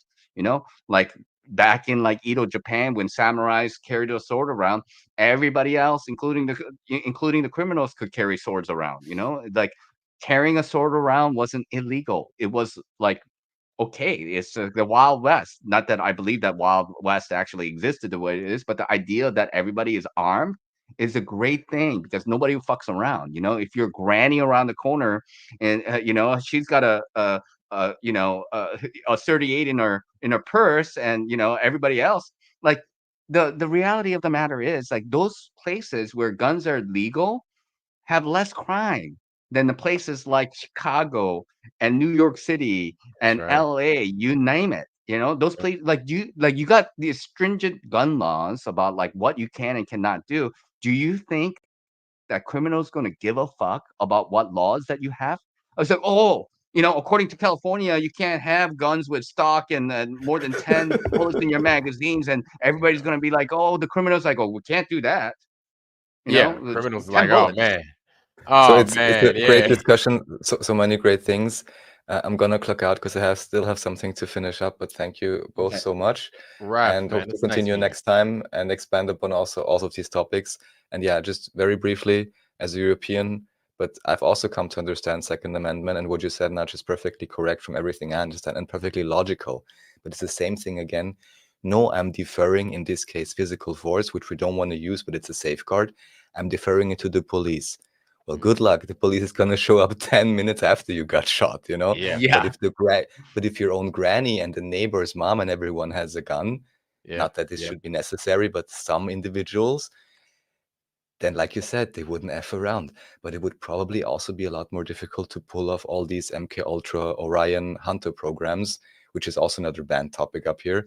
But anyone who Yep. knows about this, knows that America for a long time had very many issues with people going crazy in public, right? Probably for good reason. So last thing I want to say, I think the key, because people were asking or talking like, what's going on, what to do. Humor and love, I think, is the key. And thank you all so much. And thanks for, always great discussion and also entertaining. So very enjoyable. Thank you, guys. Take care. Much appreciated, Have a good Ralph. night. Nice to meet you, brother. Have a good night. And you, thanks. All right. Good cat, man. I like that dude, man. Good dude. Oh What's up? yeah. Raf is top shelf. He's smart and he's really into this alternative historical research. Some of the best David Ewing Jr. interviews are out there over on his channel. I don't promote him nearly enough, but everybody knows that I have tremendous respect for Raphael, He and sounds like Andreas Zertin. he's like Red Ice Radio or something like that. He's got a good radio voice. He's got a good mustache going as well, if Yeah. you see him.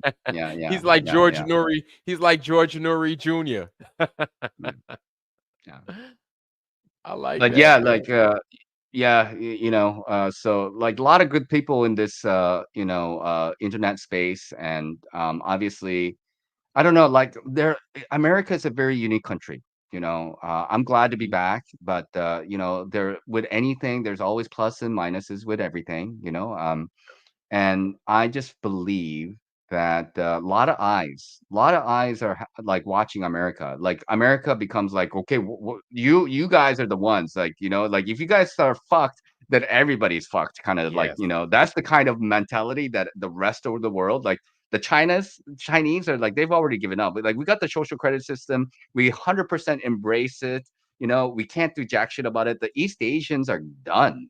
I tell you guys, they're done. And Australia, New Zealand, I mean, there are good people over there, obviously, and very intelligent Mhm. people over there, but they're just like getting like wailed on by the government, it's like, and the Canada as well, and Ireland and England, like everybody's just kind of like, well, we complain and shit like that, but like we can't do jack shit about it.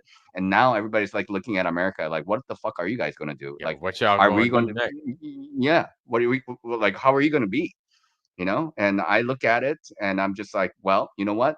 Let the time tell you, because like the election is just around the corner. And I was talking to a friend of mine today, and she was basically having some speculations about what could happen, that like so many people have already voted, pre-voting has already begun, and the possibility that more people voting than the number of people who registered could fuck up the system, Oh, right? And it could delay the like not I'm not here to talk about like the legitimacy of the votes or for Trump. I'm just talking about the game plan of the big picture and the mhm. millions, tens of millions of souls involved in the whole, debacle of Trump, camel toe, whatever, what I mean?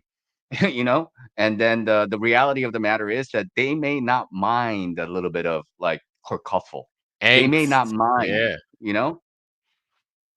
Yeah. And you want to know something? It's like this is not like when you saw it in, I think it was 2020 or something like that, where you had January 6th. This is not the time because I think they've already they're preparing for it. They're preparing for it almost as if they want it to happen, almost as if they're tilling the earth or tilling the opportunity for it to happen, like something similar to a January 6th, right? I know I'm not going to be there, and I don't think anybody within their right mind would be there. I almost feel as if this is something that they're going to set up. They're going to foster the environment to do something. I don't know what. Like that's the thing. It may not be January 6th, but it just doesn't look right. It just doesn't look right. It doesn't smell right.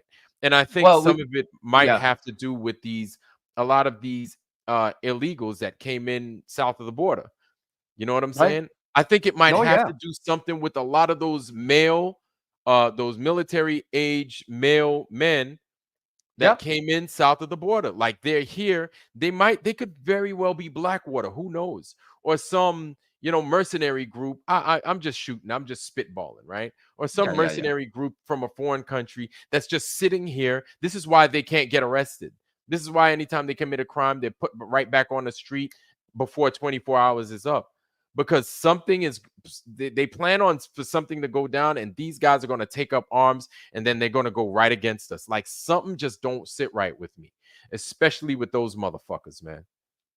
Well, that's always the case, but like, the way in which they go about it, they have to kind of change things up a little bit just to, add a little bit of more of an element of surprise because so many times we have seen these situations where like dead people are voting out of Florida or something like this, Oh my and then like goodness. some and people are just like, how did that guy win? The Gore versus Bush back in the Bush. day, Oh Lord, I remember and that. then Gore was like, "Well, you know what? I'm just going to give up." And Bush is president, and then everybody was like, "Well, no, like." And so they played this game on both sides. Obviously, they're all playing for the same team and whatnot. The way I Hmm. look at it, and it's not really much of a choice. And you got like a like I don't know, pillar of salt would be better than Kamala. So like to say like Trump is the only choice. I mean, like I mean, a pillar of salt will be better than Kamala Harris. So Hmm. uh, like, what do you do, with all this kind of stuff? It's just that, like, the idea we can speculate all day, and we don't really know jack shit until things actually happen. But the idea that they want to create a little bit of havoc with the population and create division, because when you create division, you can do the divide and conquer. You got Yes. everybody pitted against each other, and that's been the plan from the get go. You know. Yeah. And I'm looking at America right now, and it's a crazy place to be in. I mean, these are interesting times, totally. Very interesting times. Great time to be alive. Any time's a great time to be alive, but just seeing the amount of division, right? But at the same time, it's strange seeing the people starting to come together at the same time. Seeing different divisions, but then seeing people that you never thought would be allies starting to come together. It's like, dang, what the hell? Like, what the hell is really going on? And what do they have up their sleeve? What do they have planned? And gas prices are dropping. So I think this is something normal before many elections. The gas prices start to just drop. You know what I'm saying? And I'm like I just Gas haven't price is really. important in America. It's one of those things that really, because gas runs American economy. Yeah, it's a People barometer drive. of sorts. Yeah, it's a Yeah, barometer. yeah, Yeah. yeah. And so I'm It's like, I don't important. trust it. I don't trust it. This is Why them should messing you? with us. Well, Yeah, I mean, why should you trust anything? Like, that's true. there's something. It's just like it's like a sword that is dangling above your head, and it's like dangling on a piece of string that is like untwining. It's like kind of like you're like, it's gonna fall at some point, and I don't know when. You're just kind of like sitting there, like everybody knows that something is up. That's Everybody right. You knows know that it's something's gonna happen. Yeah, yep. it's like an avalanche. It's like it just takes that one snowflake, pun intended. It just takes that one freaking snowflake, you know, to drop on the mountain, and then you got this fucking avalanche coming out, and then everybody's gonna Yep. get buried alive. And And and we and gotta then start cannibalizing each other. yeah, whatever happens, I see a lot of angst, I see a lot of anger, and then I see some form of martial law. Mhm. I don't know what it People been is, talking about but martial law for a long time though, man. I Like, I for a s- long time, but they've been it talking may about not martial law. be in its fullest form, but just so I could give you an idea, Natch, is that you have the National Guard right now in New York City. They've been in Mm. New York City for almost a year now. The Army What do they do? National, they're sitting there patrolling the streets. Really? In New York City right now? Yes. Holy shit. Nobody's talking about it. That's what I'm saying. They're in the subways, they're in the streets, they're helping the cops. They're like looking people over. Like you could go to certain subways in New York City and you'll see this, Natch. That's like posse comitatus. That is an Th- example of This is posse what I'm comitatus talking right there. about. And like nobody's saying shit about it, really. Yeah, because National Guard is a part of the military, and I mean they're not meant to be used against your own, civilians. But Yeah. like during the Katrina time here in Louisiana, not that I was here during that time, but like the military was used to, go to house to get people's Yep. guns. And Yep. then during the Boston bombing situation, when they were looking for those kids, The who were Sarnaevs. yeah, they went and they cleared houses, Yeah. of old people. They They went in with the military. neighborhoods. They went in Yeah. neighborhoods in like convoys. I remember. I Yeah, remember with like seeing that. ATVs or whatever, Yes. they had the whole military gear, like just like clearing like blocks. You know, Hmm. that's like a isolated example of posse comitatus. Yeah. Not in like a full bloom, FEMA camp form, but like everybody's been talking about FEMA camp and all these giant stores like Walmart and Lowe's and Home Depot or all these guys. You Hmm. could like potentially turn them into like, I Walmart. think Totally. camps. Yeah, you can turn them into Yeah. camps. Why not? Now the military. I don't know. Projects, right? Like projects, like where people live and stuff like that. The Yeah, yeah, projects. yeah, yeah, yeah, yeah, yeah. The So project, this yeah. is so if the military so chose, they can get those people out of where they live, and then they can turn that entire projects into a base. A projects is owned by the government.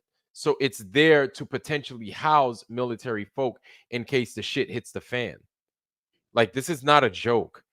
Right. And this is like designed for times like uncertainty. So I'm like I'm looking and I'm like, man, it could go off at any time. And those dudes are ready. And if they need to throw people out the PJs, they're like, look, get your shit, get your crack, get the bodegas, be gone, because we taking over right now. And ain't a damn thing you can say about it.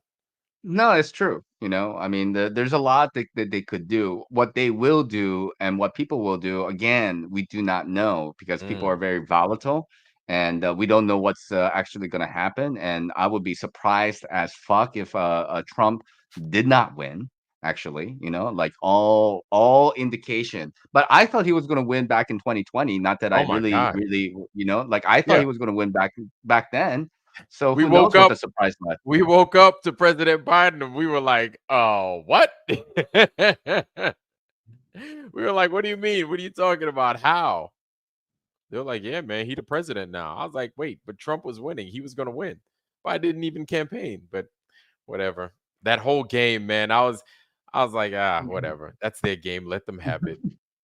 Let them Yeah, but have it. like a lot of people are very invested. That's the thing. And we know this is theater, and a lot of people are, it's like watching a movie and then you're like, oh my gosh, and you're riding the roller coaster of emotion, you're invested in the movie, you put a little bit of, you put an hour and a half into the protagonist, and then it's like, oh my Yeah. gosh, he's gonna make it, and like so a lot of people are very invested in this theater that we call politics, right?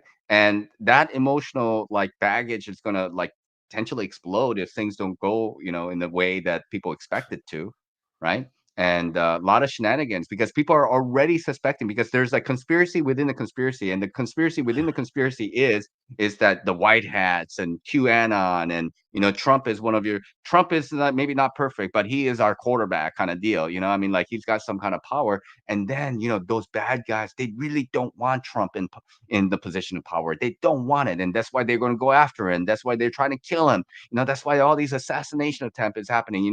And that bullet that almost grazed his ear. You didn't see the photo of it. That photo is definitely proof that somebody's shooting at him. Don't you know? You know? Oh, yeah, exactly. And I'm like, wow, it's amazing that they shot his ear off and then he came up with a whole new earpiece like a day later, talking to Bibi Netanyahu in the damn White House. I thought that was just amazing. Ain't nobody gonna like ask him about how. Well, actually, I take that back. Somebody did ask him about what happened to his ear and why it healed so fast. And then you know what he called the top? Do you know what he called the top of his ear, Natch? What? He What? called it's the lobe. My lobe got hit. That's what But look, Natch. I'm serious. He said that. He not said this my part. Not no, not that part that's either attached or detached. It's the top of his ear. He was like, and he stressed the word. He was like, the lobe, the lobe, my lobe. mm, It got hit. But hey, what can mm. I do? I'm a fast healer. The doctor said I'm a fast healer. What can I do? Fast healer, fast healer. Yes, yes, of course. Yeah, that's how he But does, man. I mean, they really wanted to, secure that hat of his, when they were surrounding him, and then they're like, "Okay, take a moment and then just pump my fist." And they got a good photo out of there. You got the American flag flying right behind him, and Yeah. you got all these security guys, the SS, the Secret Service. They're just surrounding him, and they're Yep. all very serious. And then he's got his hand With pumped, blood on his fisting up. face too. Yeah. Yeah, yeah, Yeah. I'm like, oh and my he just God, they're made gonna make sure to smear all that, nice, exactly. ketchup all over his face. Mm-hmm. Heinz 57. And then I'm like, man, that's gonna be minted on so many silver coins. It's ridiculous.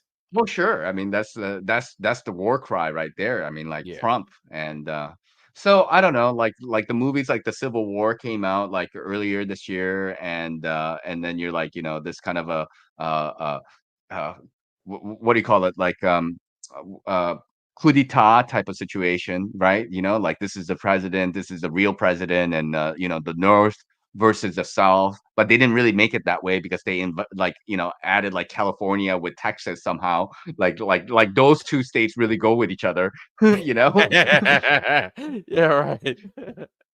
They're both hot, I guess. I don't know. Yeah, they're down south somewhere, I guess, but I don't know, man. This world is so beyond my comprehension that I just have to sit back, make sure you got enough popcorn, and that's what it is. It's just make sure you got enough popcorn, make sure you got water, and just Yep, sit back and watch the show unfold because that's what it is. This yep, world is fucking crazy. yep. What sucks is when you're watching the world unfold with the popcorn, and then the show somehow makes it to the front of your house. You look out your window, you're like, wait a minute, the shit that you're watching on TV, you're like, it's going on right here in my own fucking neighborhood. I better get my damn gun. What the fuck is going on? Well, that's called 4D experience. You know what I mean? You got the wind blowing on you, your chair shaking, and you Yeah. got your wall blowing right open. I mean, it's like that's part of the ride. You're like, Everybody's like, well, damn, this IMAX sure is nice, man. Wow, this feel real as hell. Wait a minute, they yeah. they coming to my house next. Yep. Yeah. Mm, Well, I mean, we'll just have to see because and maybe this is what, like, I'm not saying that this is what people need, but maybe this is what people need. Maybe this is the way for, because people don't understand jack shit until they get kicked in the ass. And they need to be kicked in the ass, several times to really understand, holy shit, this is actually real. I'm a yes, living human being and I'm not living in a fictional matrix like virtual reality. This is a physical world, and I actually care about my life in some capacity. I actually want to live and do shit that is important to myself. And truth, without the truth, I can't do the things that I want to do. that's That's the right. thing. And maybe that's why, this shit is happening and just need to be like, it's like pulling the band-aid right off. You can just kind of like peel it off, but you need to just rip that right off.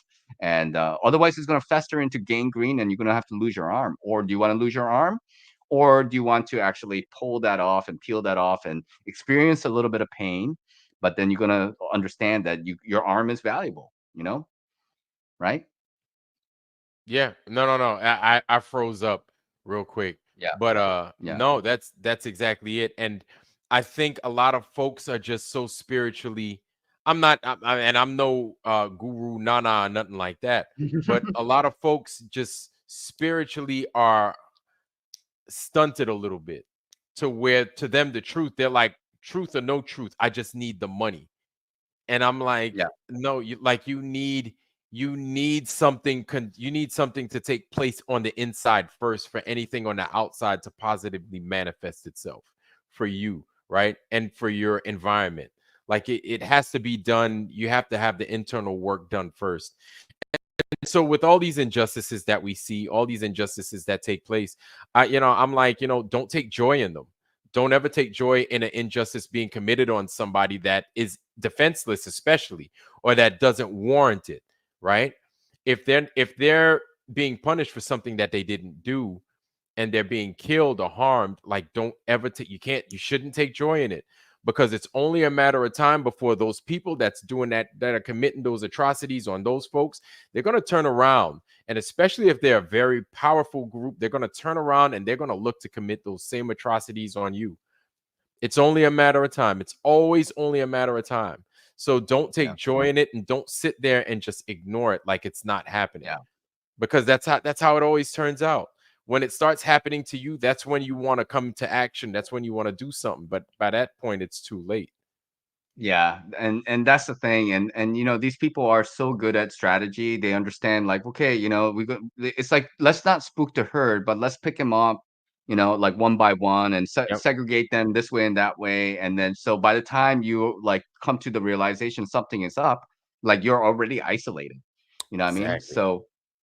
So it's a strategy, tactics, those things are all involved, but just being aware and keeping Yes. I think it's a spiritual battle in the first and foremost, in my Mhm. honest opinion, like this idea of like the world and the physicality is kind of an expression of the spirituality that Yes. is basically, interwoven into the physical reality. So like, just being, you know, um, grounded with oneself and and trying to grow faith. These are important things, like I don't care about like which religion that you come from, but just understanding that there is a method to the madness, and that there is a creator, and that the creator is love and God, and this creator has a kind of a mindset about how this reality is going to unfold, and trusting in that process is important. That's what I consider faith. And I'm not perfect at it, but I want to just remind myself and others that there is a kind of a greater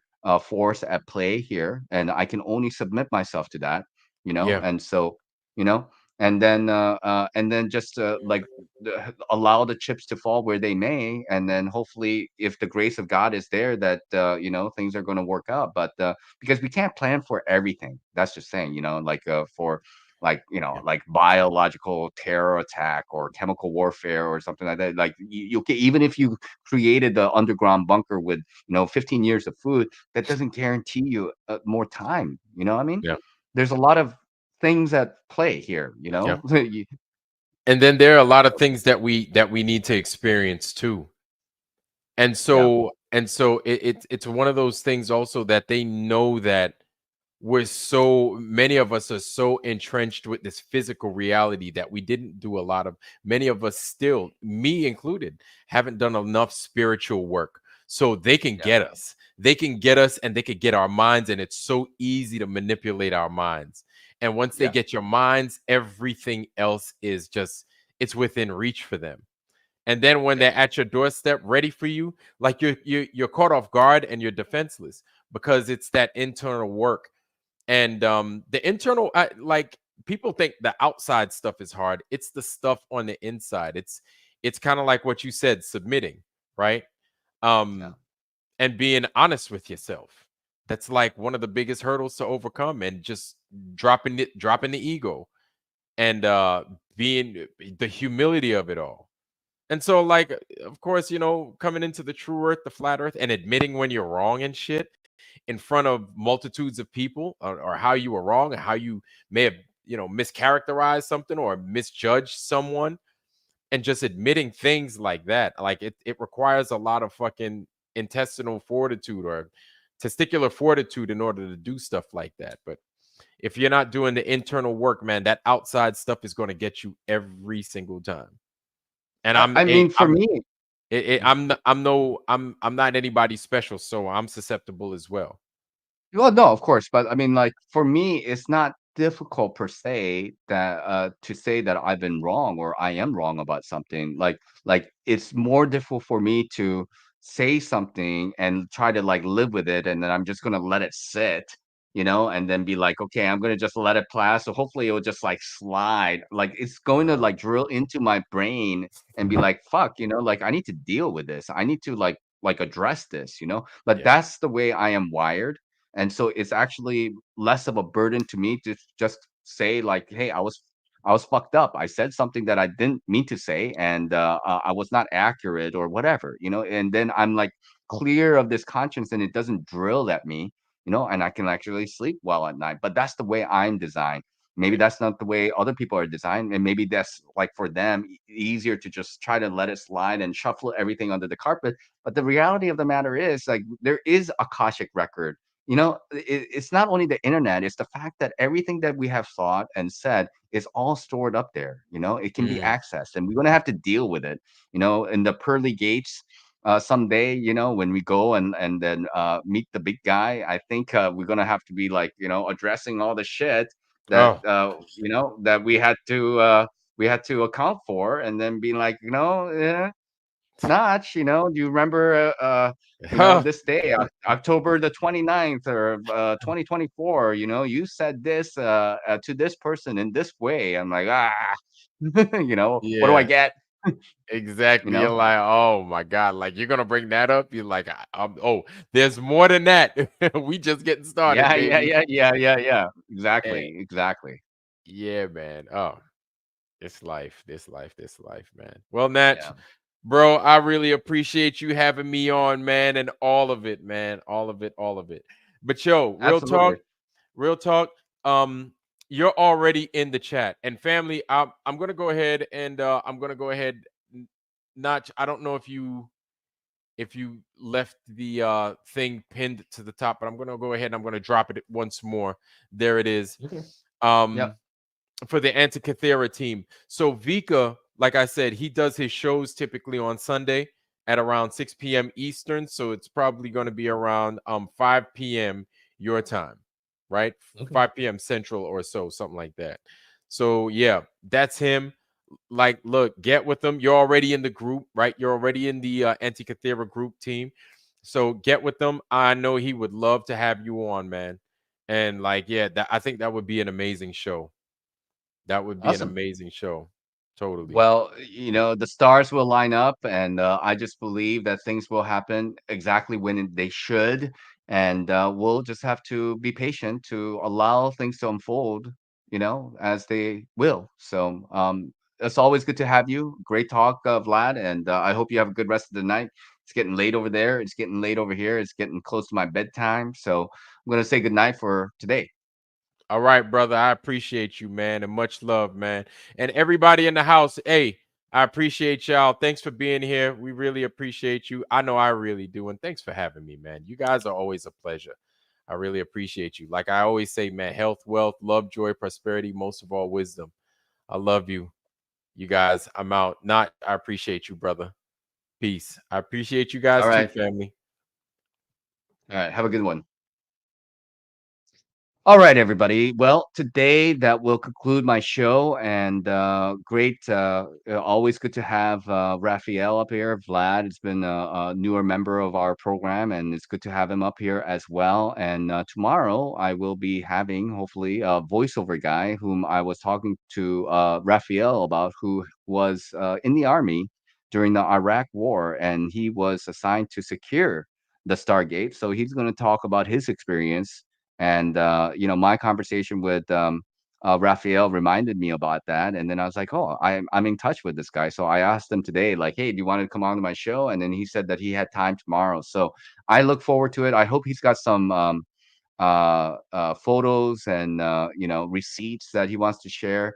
And this Fields person says that the next chess match soon. Yeah, I don't know if I played you Fields or not, but my 1 minute game has been ridiculously good. I tell you, my 1 minute game, I'm nearly 2050 to 2100, which is like for me that's pretty decent. But my 3 minute game has gone down because my 1 minute game is better nowadays. So I used to be about 2000 in my 3 minute games, and now I'm like 1900 in my 3 minute games, and I don't even play 5 minute games hardly. So if you do want to play chess with me, you can find me on Lee Chess. Nachiketa 361 is my Lee Chess uh, moniker, and you are welcome to challenge me. I'm willing to play 1 minute no increment or 3 minute no increment. And if you challenge me 1 minute no increment or 3 minute no increment, I'm more than happy to play. I've been playing just a lot of 1 minute games. I'll probably play a little bit of chess before I go to bed even tonight. So anyway, with that, good night, everybody. Thanks for being here, and we'll see you hopefully tomorrow around the same bat time as we started today. So Good night. Take care. Bye for now.